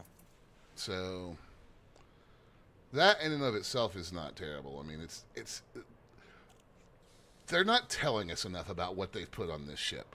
Like, they're not telling us what this new Mark II stuff does enough.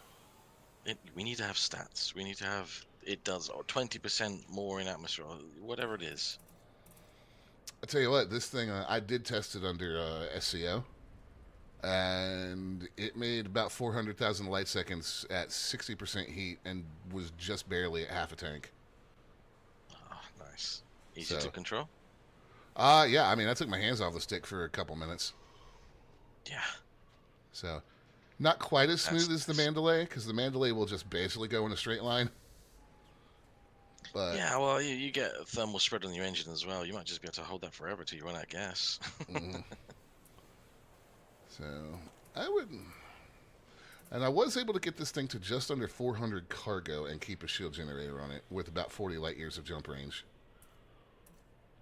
Without lightweighting anything. So it 400 could... cargo. Yeah. It could run cargo, but when you get into that range, you might as well just get your Type 8 out, because it's a medium ship that can land on smaller pads. Yeah. I was going to say, like, if you're going for mass hauling, you just can't beat the Type 9 or the Imperial Cruiser. What do they call it? Yes, Basque. you can. Well, I mean for range and cargo capacity. I mean, my Clipper can keep up with them with That's no the one. problem. That's what I meant, Clipper. Clipper Mark II, yeah. Yeah, the Panther's especially because my Panther has got those engineered racks from the CG on it. Yeah. So, nothing like That's what I hauling mean, like, 1,300 tons of cargo 40 light years at a time. yeah, so like it's great that you can get 400 on it on a huge jump range. That's cool, and it definitely will have its uses as well. But So let's just I'm sure the Conda can get pretty good amounts as well if you change it to a cargo Conda. Oh, the Conda can. Life support 5D. I mean, you could shave a little bit off there because, I mean, I always take the dead minimum life support because, let's be honest, like weight wise, because let's be honest, if I'm out there and my life support goes, I'm gonna die anyways. The thing with life support is you can't undersize it. No, but I mean 5D is, yeah, they actually did put the smallest one in there weight wise. Yeah, and then Sensors. just lightweight it. The sensors, yes, sensors do have mass.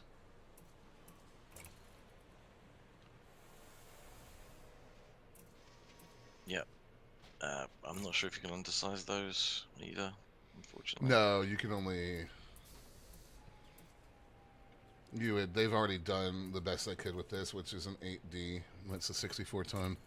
You're kind of stuck when it comes to those modules. It's really your big savings is going to be coming on the power plant. Yeah. And How's the hardpoint convergence? I've only shot at one thing with it so far, so I was not paying massive attention to that. I mean, we can certainly test that. That's a good question. Yeah. If we took these alloys off, you gain an amount, not much. Right. 15 tons for that extra range. That's not too worth it. But then again, if you don't care about going down to planets, or if you're just used to the old style of gliding, then I guess. I don't know. Did you try out the gliding thing? I did, and it let me go straight down. I think I was at... What was I? I pulled up at minus 65 right when the red bar started to pop onto the screen. So... I was under the impression it was going to just like completely remove the red zone. You could just go straight into it, like on No Man's Sky, you know. I mean, it didn't completely remove it, but it's definitely... My Mandalay wouldn't have let me take that approach. Yeah, yeah. I guess that's cool. I guess. Maybe... I don't know. Again, it's such a niche thing. Yeah. It's only for those who actually want to go down to the planet and do EXO. If you're just, you know, full spectrum scanning a system, honking, maybe hitting some probes and then disappearing to the next system, well, it's not really going to help you. But Let's put some guns on this thing again and see. We'll go with pulse. I'm really trying not to be negative. I get it. It's just as... I'm really trying not to. No, I'm with you. There's a lot of choices here that don't make sense from a explorer's perspective. Like, that's the class 2. Okay. Like, it's like FDev and me play two completely different versions of exploring in this game. Makes you wonder. But it doesn't. It just confirms that.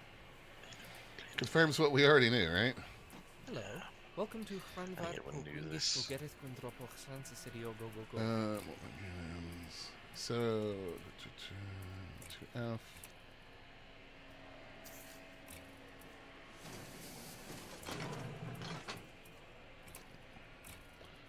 Alright, if we're going to do this, I'm going to do this right, and I'm going to put a decent shield on it. Right, if you're converting this over to combat, right. So let's see. We're at Jameson, so we should be able to buy whatever we want.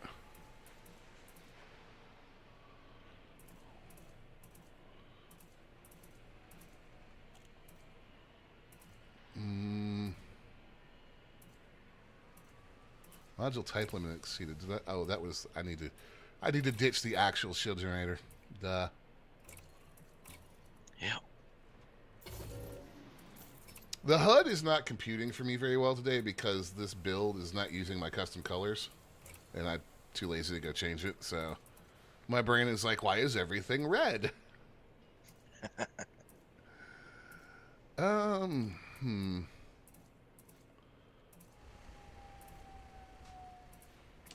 I'll just put a straight 7A on it.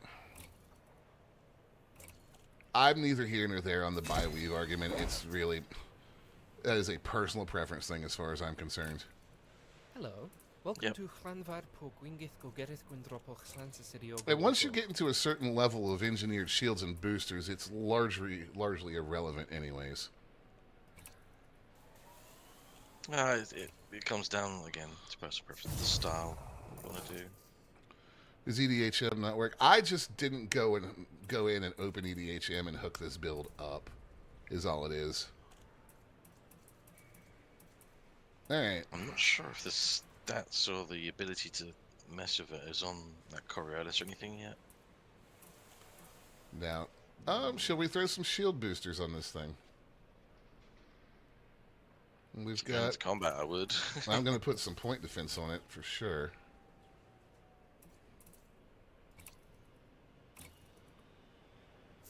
That's on top. Can I get one? Or on bottom, it looks like. Can I get one that's on top?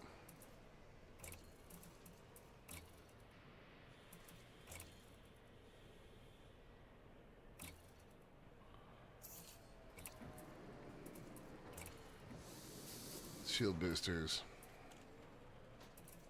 Now, I would not normally do this, but considering I'm probably not going to be in the mood to go engineer shield boosters. Wait, let me... No, they'd show up in my pinned menu, wouldn't they? Regardless of whether I had them. So no, we're gonna violate what I would normally do because I would not normally waste mass or money on Class A shield boosters when I could just engineer them. But since I'm not gonna do that, we're gonna bypass that. Alright, so heatsink launcher, 2-point defense, 1 on top, 1 on bottom, and 3 shield boosters. I could theoretically add a shield cell bank to this thing as well. Right there in that empty internal.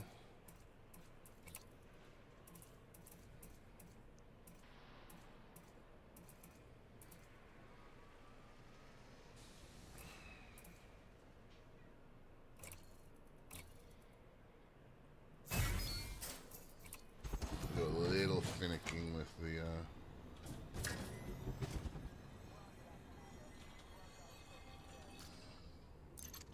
Thank you. Yes, I know. I hate how that menu locks you there.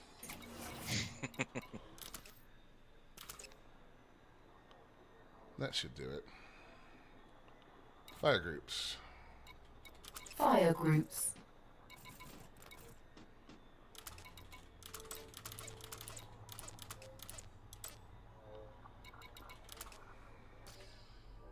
Alright, now. Where's the best place to go looking for trouble near here?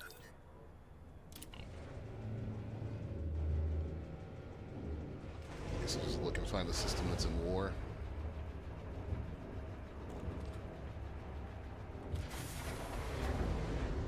This thing's got some decent paints. Ah, that's right, the camera can't go up faster than lift. Yeah, it bombs out. Yeah, it does.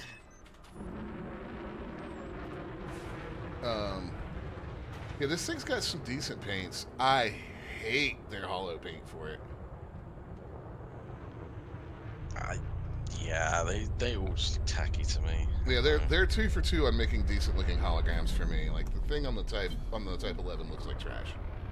Yeah, like, it just looks like ADHD, the paint job, you know? Yeah, but even Looney was like, that thing sucks. So I don't know, is it something worse than ADHD at that point?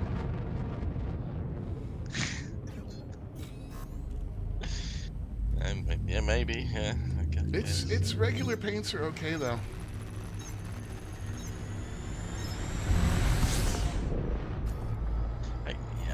I get that they thought they had to go all out with the hologram stuff, but they could have made it a little bit more subtle, and I think it would have been in better taste. Yeah. Like if they made it stuff like Tron, like, you know, with like just various bits here and there just glowed, like that'd be fucking cool. Well, the whole thing just wiggles and just got all these arrows. Well, look here, look over there. It's like, And they're also going visual. the opposite way of the ship. yeah, exactly, right? It's just visual noise. It's just, what is this? This is a mess.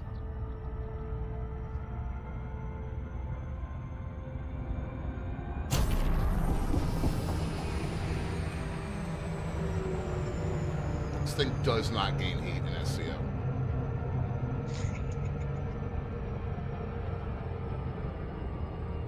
As far as I'm concerned, SCO is the most useful thing they've done for explorers, like in the history of this game, almost. I wouldn't even say just for explore. I'd say for everyone, just the best quality of life thing that they brought out in a long time. Just full stop for everybody.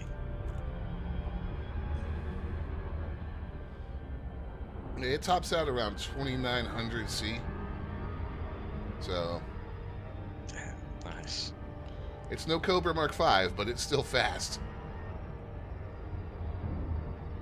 The Cobra Mark V is probably the most disgusting ship they've put in the game this year. Yeah. Like it is. Have you flown one? I actually can't say that I have, no. It is brutal. It tops out at like 4,000 something C, and it handles like a light fighter. It is the Cobra Mark V is just absolutely brutal. You know how the weapon convergence on the Mark IV was completely fucking busted? Yeah. Yeah, no, they fixed that. Good. Is this the only one of these Mark IV 's right here? awful. Yeah, yes it is. All right, well. Oh wait, this is Elite, not Star Citizen. I have night vision. It drives me fucking crazy in that game. Like, well, I say it every time we play. I'm like, where's my fucking night vision, Sig?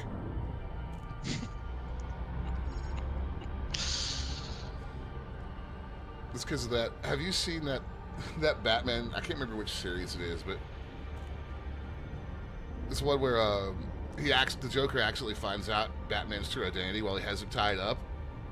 And he starts yelling at him. He's like, Bruce Wayne, I pre-purchased Wayne electric cars.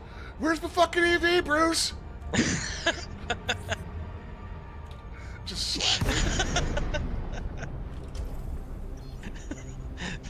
That's funny.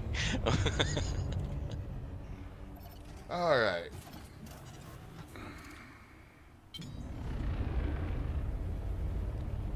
All right, so let's check the weapon conversions. It's not pinpoint like some ships, but it's not terrible. We'll see when we actually have a target under fire here.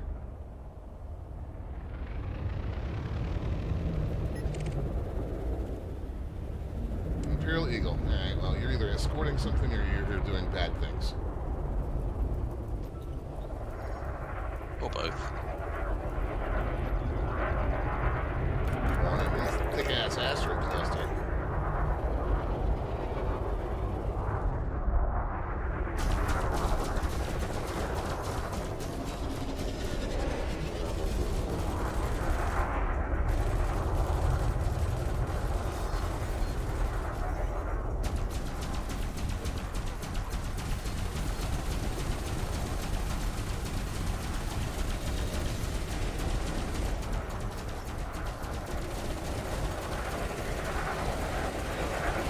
That top large cannon is doing about what I expected it would.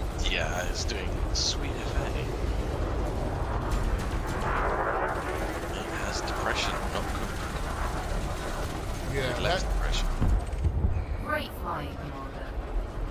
I'm not sure how much that could be fixed with a laser either.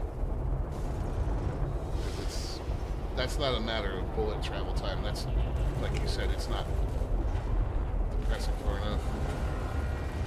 Now, from a distance, it's fine. Yeah, but we all know that combat is no No. distance really in this game. It just isn't. If you were on larger ships, it wouldn't be as much of an issue. Like, that would hit my Corvette just fine if you were on my tail. The problem is, I don't know that I'd want to go poking something the size of a Corvette or a Clipper in this thing. I was gonna say, yeah, do you really want to take a Corvette on in this? You're braver than I am if you do. That's partly the reason I asked you if this was on the live mode, because I was gonna say, do you wanna try it out? Yeah, like, That's a see Corvette. exactly how salty and spicy this thing can get. Yeah, you wanna on a live target? Just be warned, I will shoot back.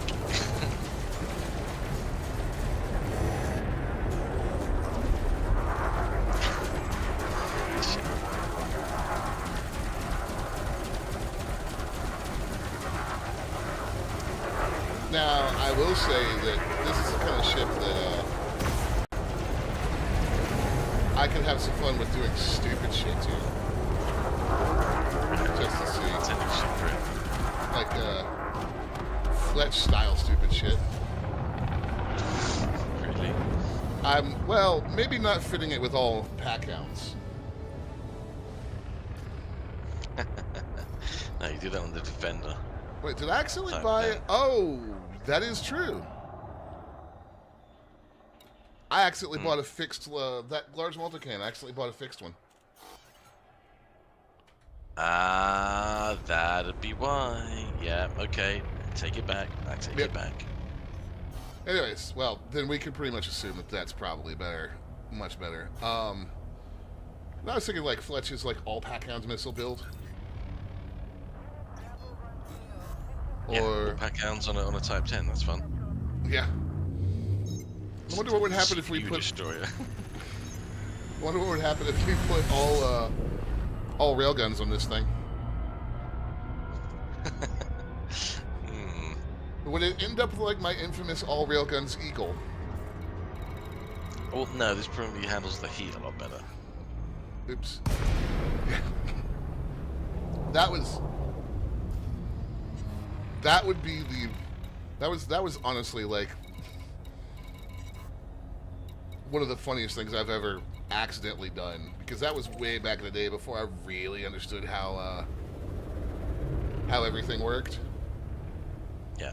And so I was just like, why did I explode when I pulled the trigger? That's what younger Dimebot sounds like. I mean, it was literally pulled the trigger, the heat spiked up to like 300, and the eagle went bye-bye. I actually tried that on the Corsair earlier this year, and it can survive it.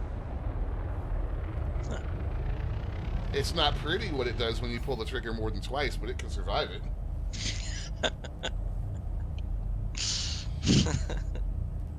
I was honestly disappointed in that ship. I wanted so much more from that ship.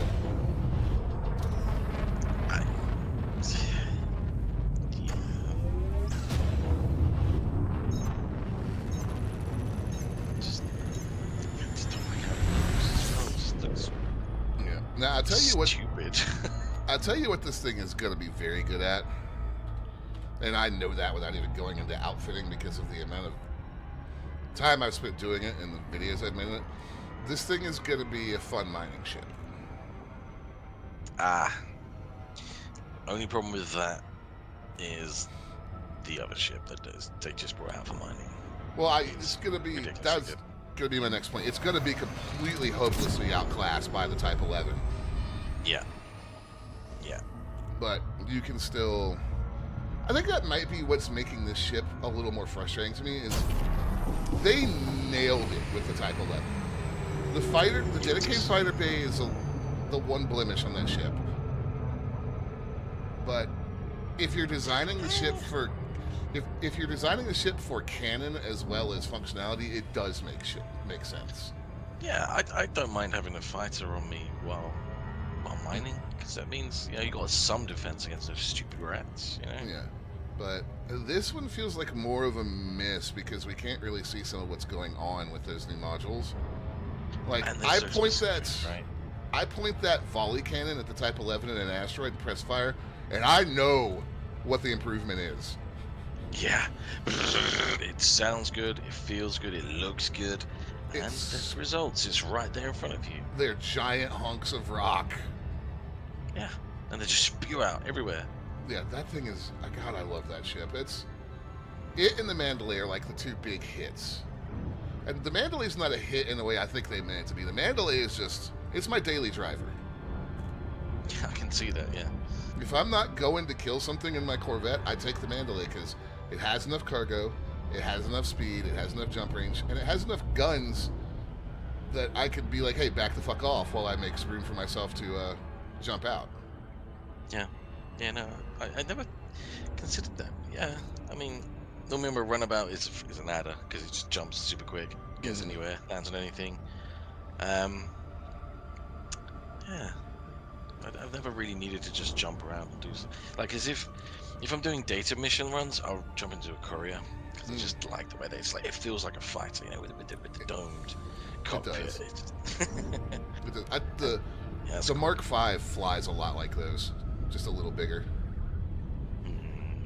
I love them, man. And most of the time these days, if I'm not streaming, I'm like on my Steam Deck operating a Panther Clipper, going back and forth between my carrier and a space station. Trucking. Basically. I've never, I've just made partner program with them, so this is my first time on the test build. It's interesting the things that are missing. Oh. Yeah, my colonies aren't here, my carrier's not here. Oh, right. I don't need them. You wouldn't need them, unless they want to specifically test them, I guess. Yeah. Request docking. Request docking. Seeking permissions. Fine. Do it myself. Right?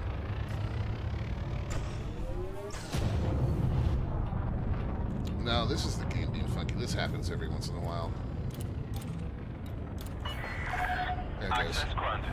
Proceed I got to my, bay Fuel racks. they The didn't fuel give me racks a are landing pad, but I was on volunteer cancel pilots docking request in willing to menus. refuel stranded pilots. No questions asked. So,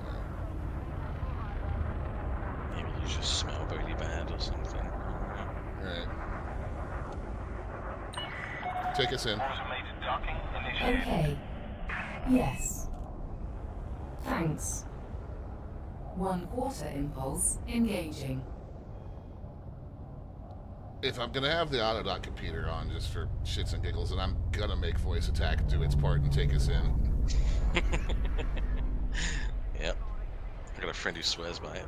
Landing I modules love deployed. it just for the fun, just the fun factor. Initiating Yeah. landing He sequence. put a voice pack on. John DeLong. John DeLacy, John DeLacy. Q from there. Star Trek. Exactly. It doesn't play Q in this voice pack, but it's him just being a snarky git. It's great. Apparently, if you get him and one of the other voice packs together, Handoff complete. they will kind of slip into a Picard Q kind of thing and snark at each other. Form landing check. Really? Good to have you with us, Commander. So, It's been so long since I looked into that.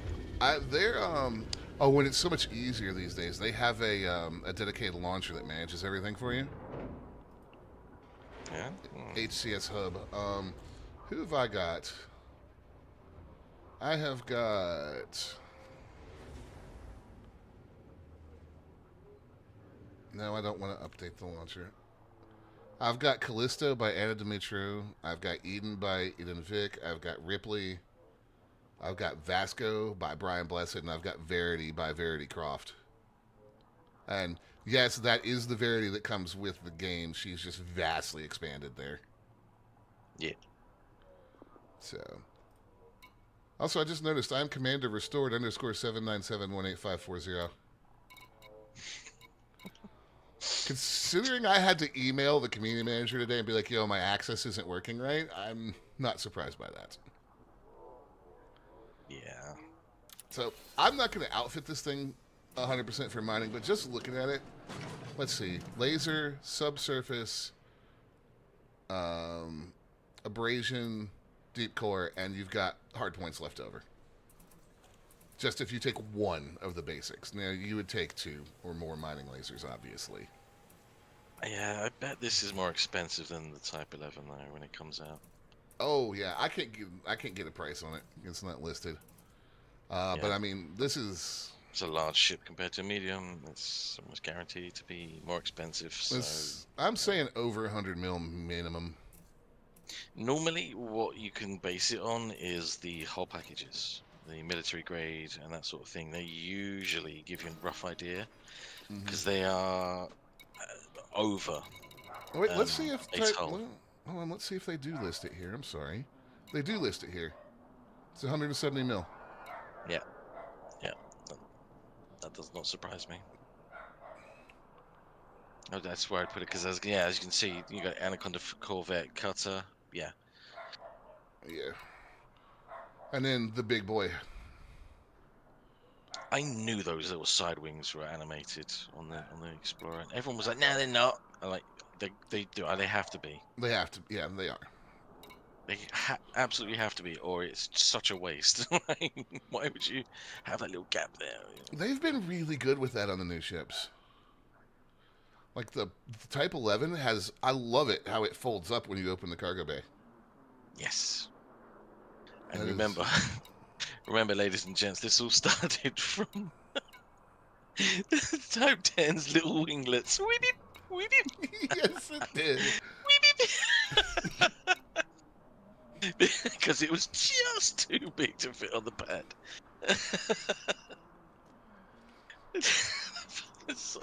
Such a fat ass of a ship. I love how in canon, in lore, this was someone's best attempt at fighting the Thargoids, and it is the complete worst possible ship. In actual practice, brilliant. It is. Designed by terrible. committee. In lore, this is supposed to be shit. That's why it's shit. Okay, fair enough.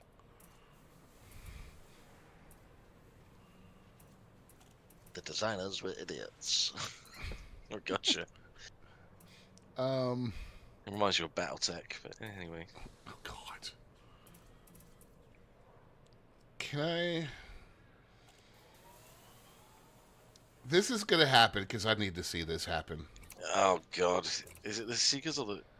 It's the Packhounds you need, Ah. which is faction.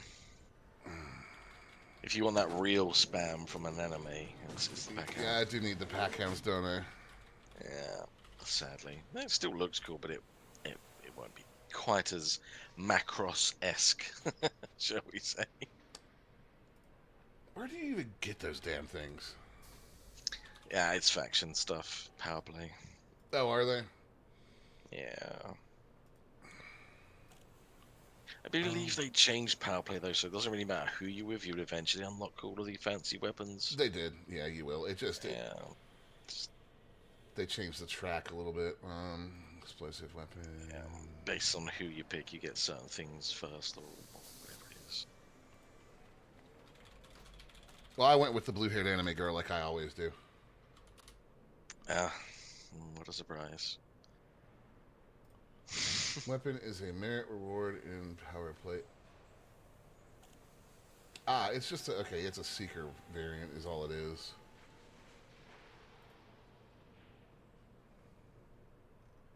Who's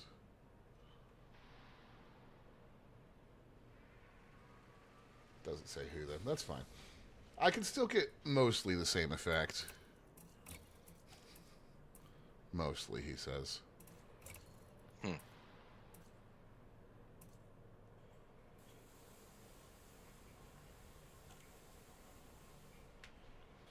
If you want to get real spicy, a Class 3 PA on top, 2 Class 2 PAs on the bottom, hard points, railguns, and oh god. Oh, toasty. Be right back. Hang on. Yep. That's not a bad idea.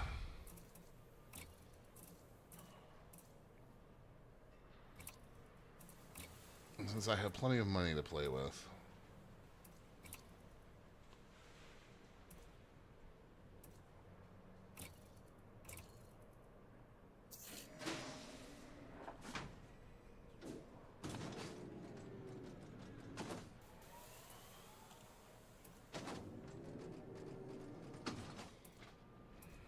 Alright, so...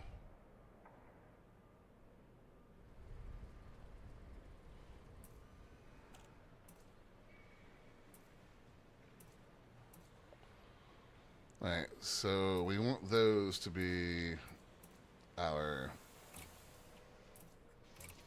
plasma accelerators.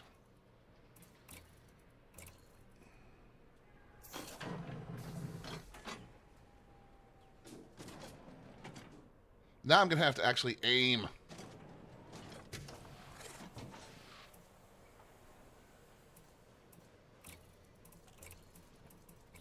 Whoops, wrong click.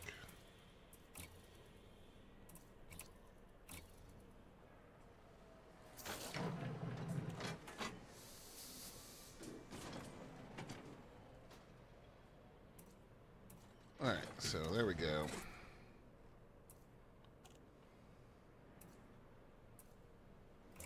All right, so we want that to be a railgun.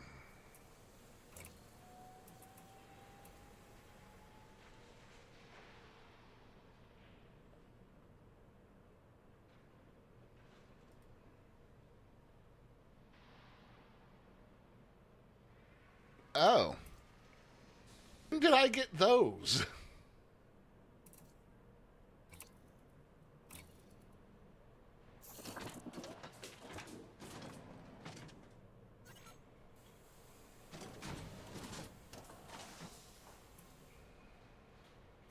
We want that to be a pack hound or a seeker. Why do I keep clicking on mines?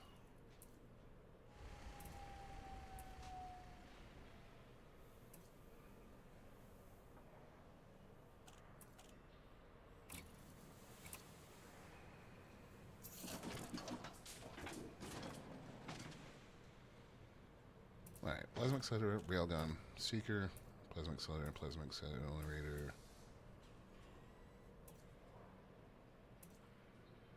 You need to be the other railgun. When did I get pre-engineered? It has to be a community goal.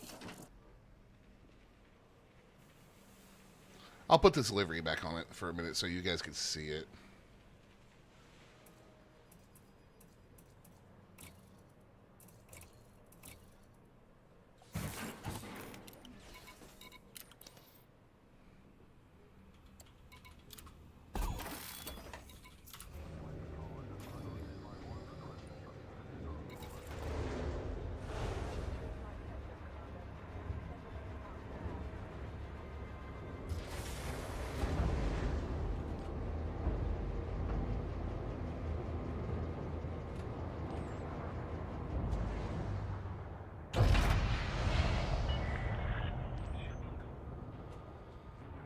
I mean, this is definitely more Tron-like. It's not as bad as the other one.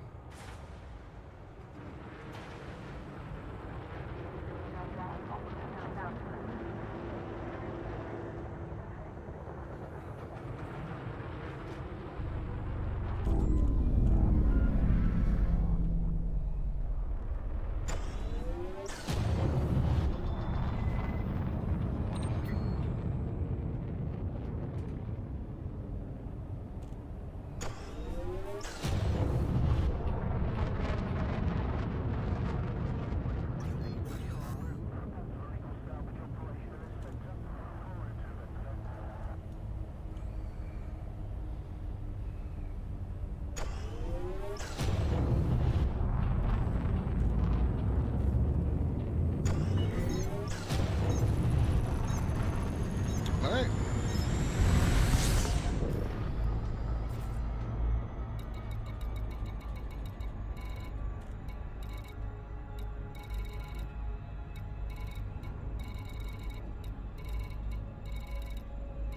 Is that a Haz-Res? That's a horribly hilarious and stupid idea. We're not gonna do it.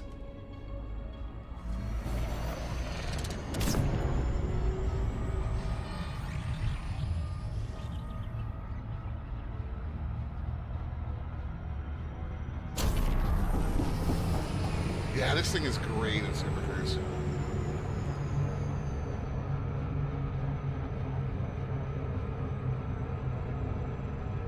I will say the one thing we haven't talked about, and it really is nice, is the cockpit view. This thing has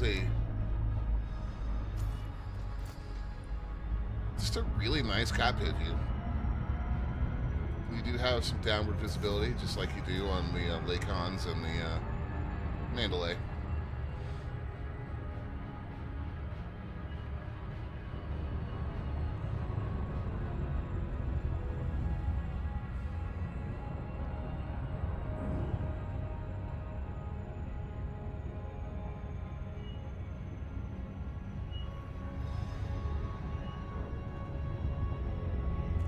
Sorry about the background noise, guys. They're vacuuming the leaves outside off the street.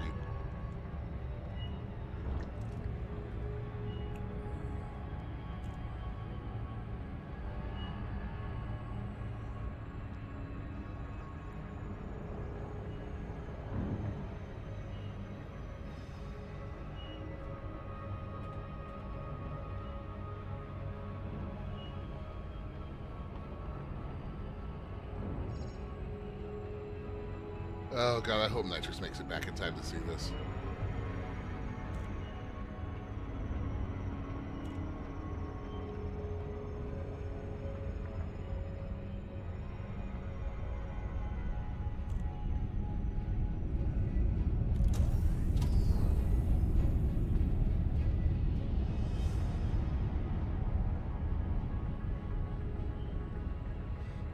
I'm excited to see this as well. I love doing one-off stupid combat builds, just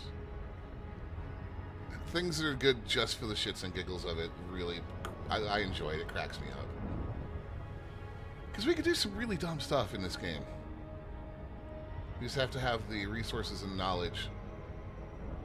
Resources really is just the time and the money to fly around and pick all this crap up. That's the advantage of Jameson. Gravity well, I don't like that approach velocity. We're gonna loop real quick. Problem with not being able to see the rings.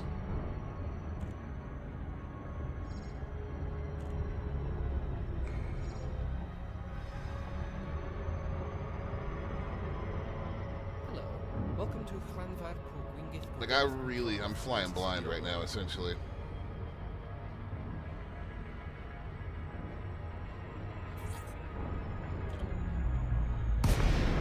That we can do.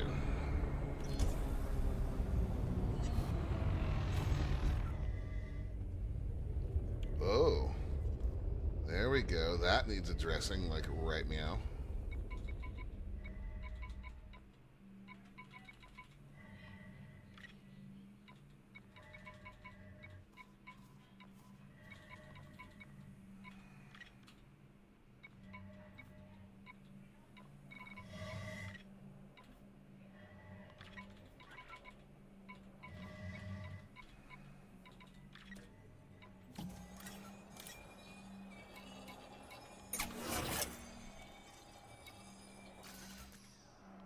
We back online? All right.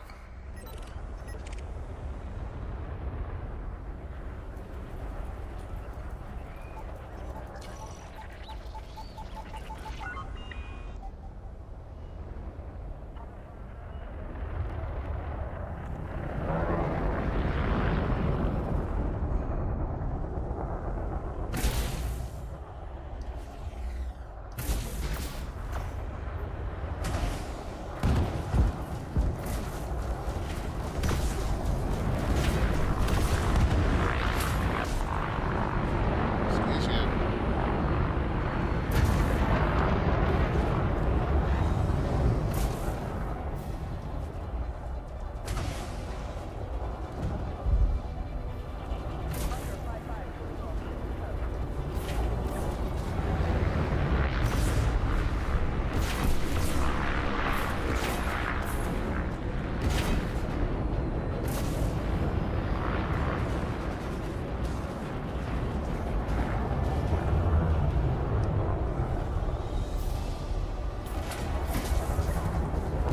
Are we only getting one fire in here? Yeah, we are.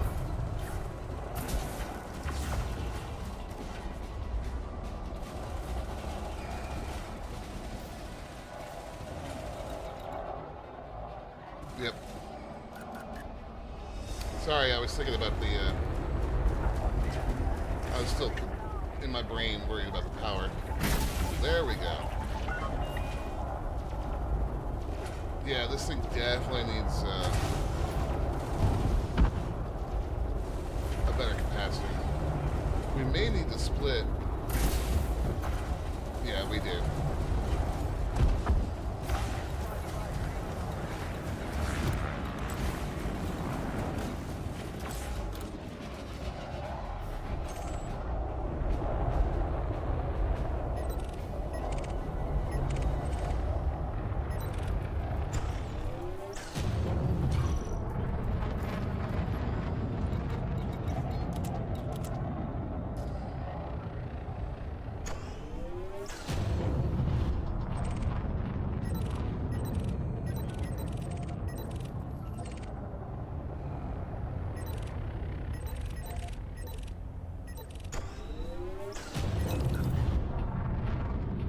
Yeah, that's exactly what I just did.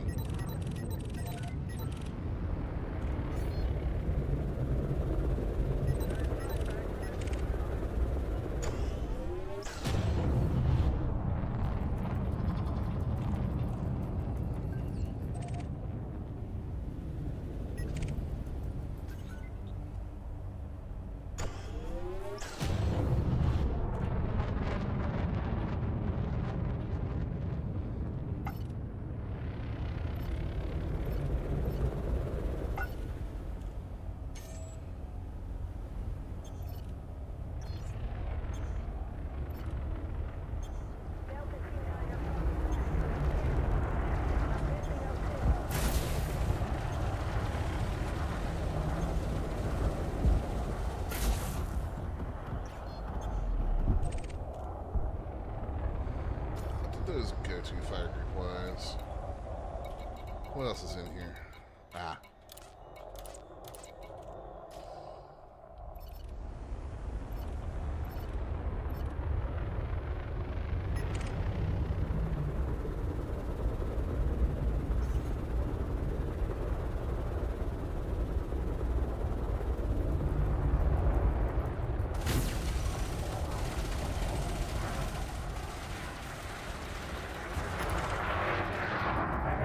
Dash Rip Rock, huh?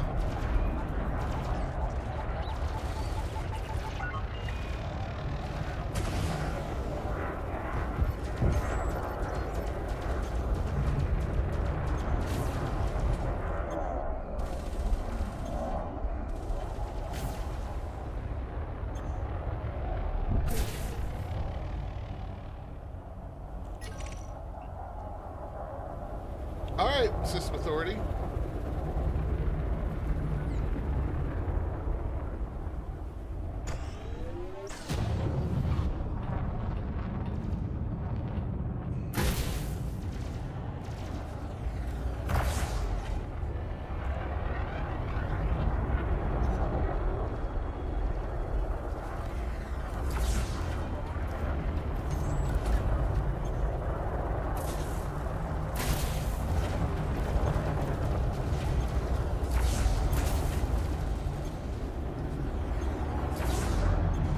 Oh, those on the right side.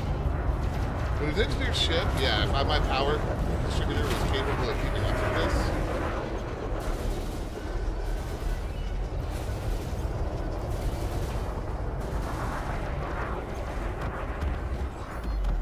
this. Shields down. That was not the button I meant to hit right there. This could be interesting.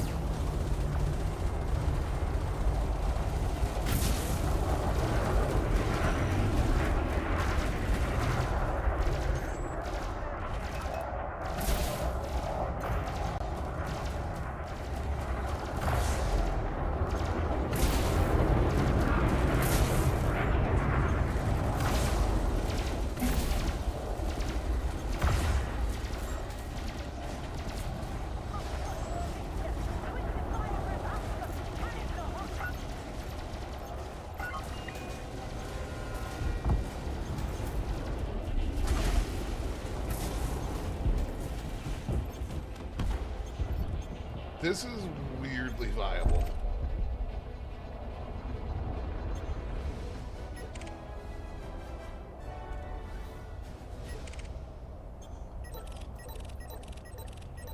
I'm not quite sure how I feel about this.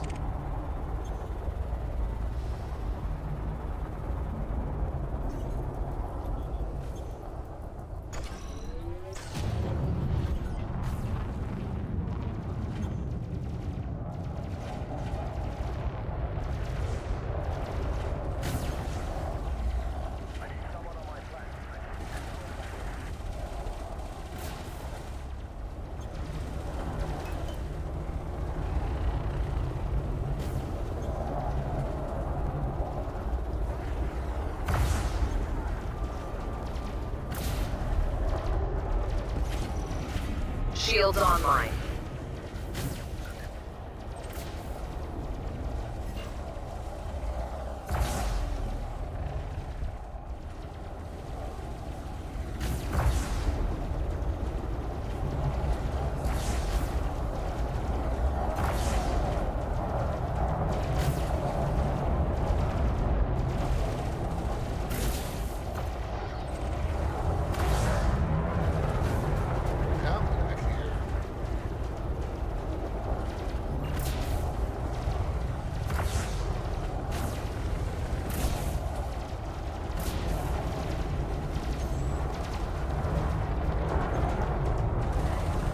That we can keep up with them on turning.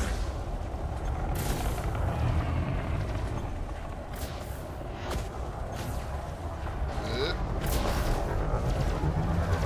Come on now.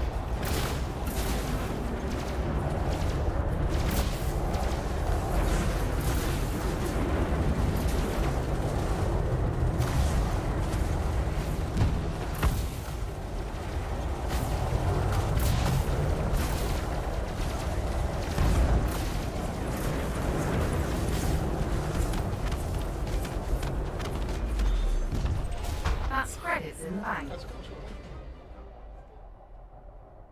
Well, that's suspicious.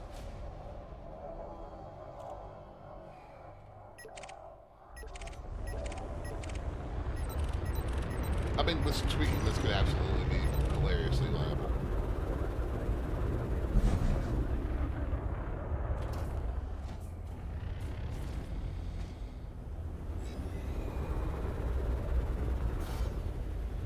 Alright. That's... I did not expect that to go that well.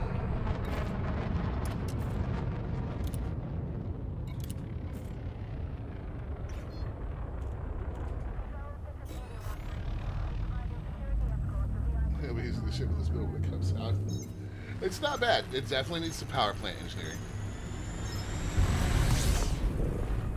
And some power distributor engineering, just for charge levels. But weirdly workable.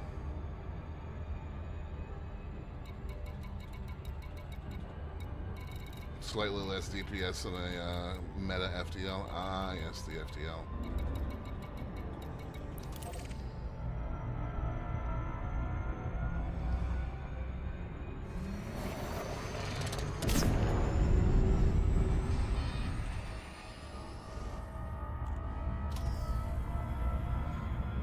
And I'm not the world's best shot either, so...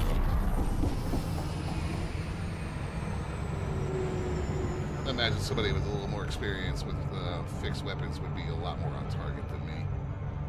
I'm just lazy.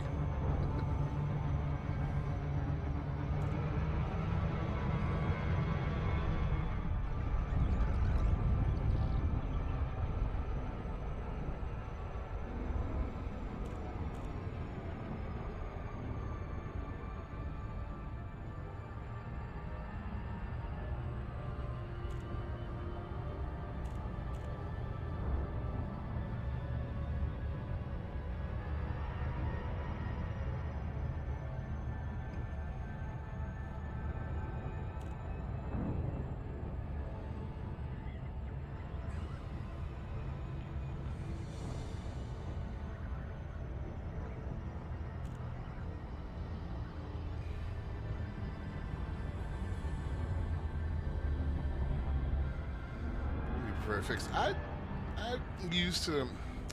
Back in the day when I flew a Vulture, I used fixed weapons. Welcome to Because that's very easy. But combat's my like tertiary pastime these days, so I just go with the gimbaled. Turreted weapons I will not put on a ship.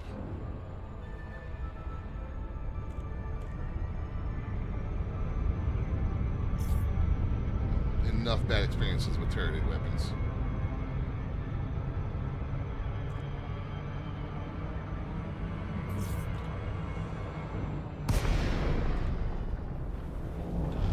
Really, game?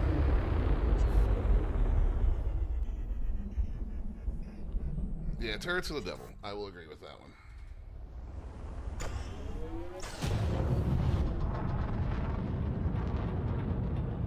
I think that's most people's. You learn real quick that your turrets are why you have so many bounties.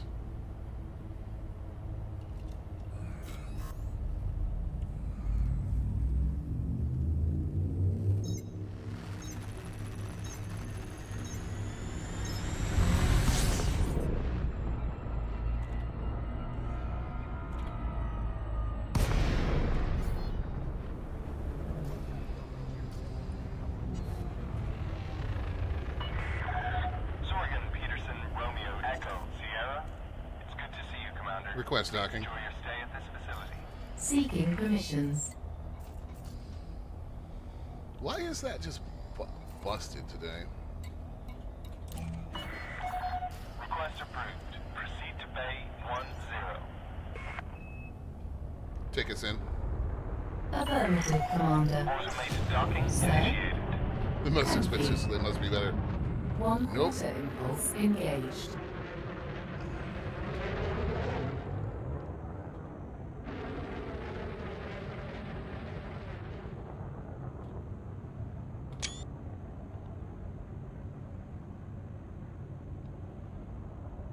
Approach protocols engaged. It's really not a bad looking ship.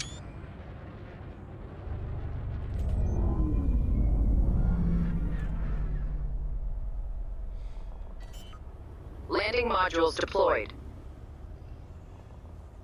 Initiating landing procedures. It's funny how you change over the years in this game too. I used to never use autodock, but man, when I started hauling stuff for my colonies on my Steam Deck in a Panther Clipper, oh no, we use autodock. The ship has landed. Handoff complete. Good. Sir, the Docking ship is successful. yours. Flying crew dispatched. Greetings, Commander.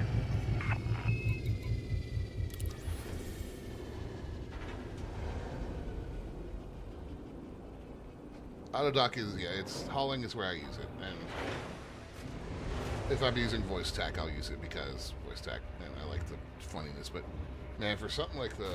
I'm continuously monitoring all systems, ensuring every parameter is precise. Readiness is maintained at all times. Steadfast in the void. Thank you. And I will not use it on exploration ships because I've had it slam me into the ground.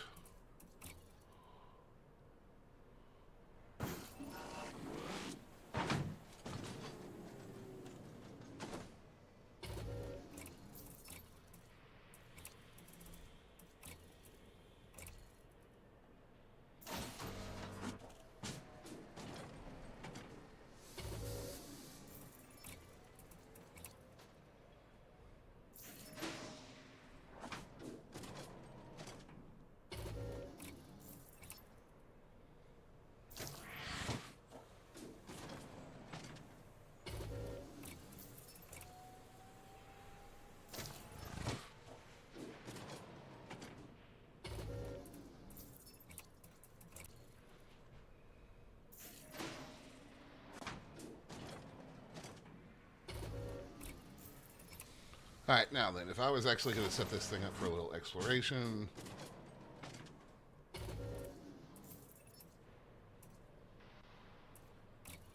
You would become a pulse laser. Just a little itty bitty 2F pulse laser.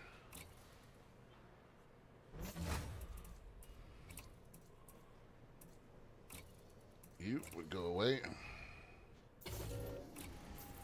And be replaced by a big ass fuel scoop.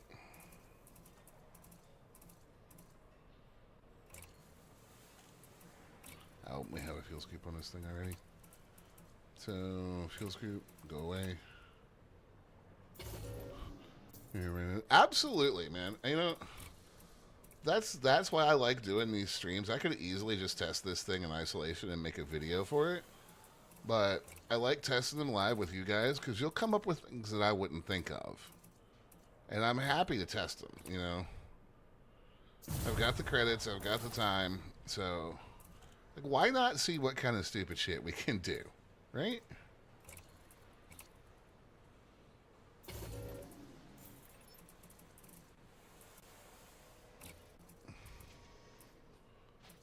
Let's see. Sell this.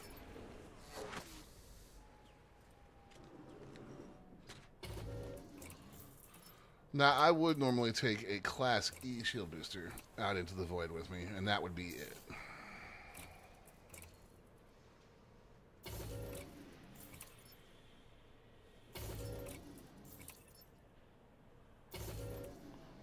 Just watching our jump distance rise. Alright, now let's take a look. So pitch, yaw, roll. 31.8, 79.5, and 14.8. Let's go ahead and screenshot that. Now here's the thing. We don't know exactly what these thrusters are, because if you go to look at replacing them, we did this side by side a while ago, if you weren't here. The numbers are exactly the same between these two sets of thrusters. So we don't really know what these are doing. What we can do, though, is engineer them.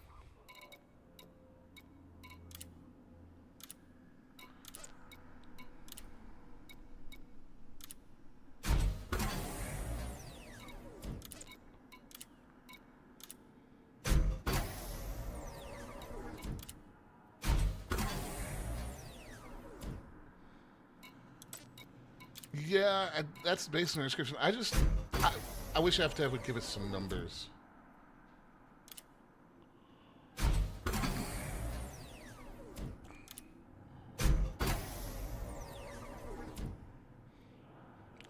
We could fly by a gas giant and see real quick.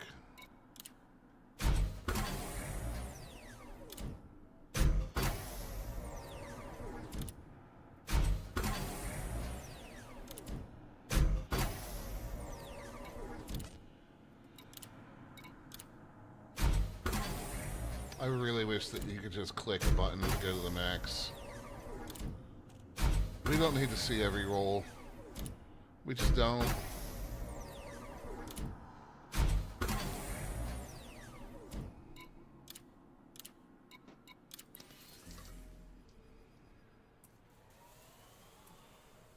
Alright. Negative, Commander. You hush.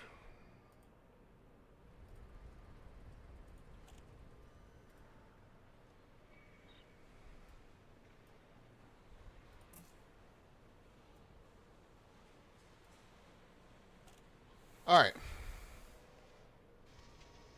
Not an option. 43, 108, and 20. Not bad.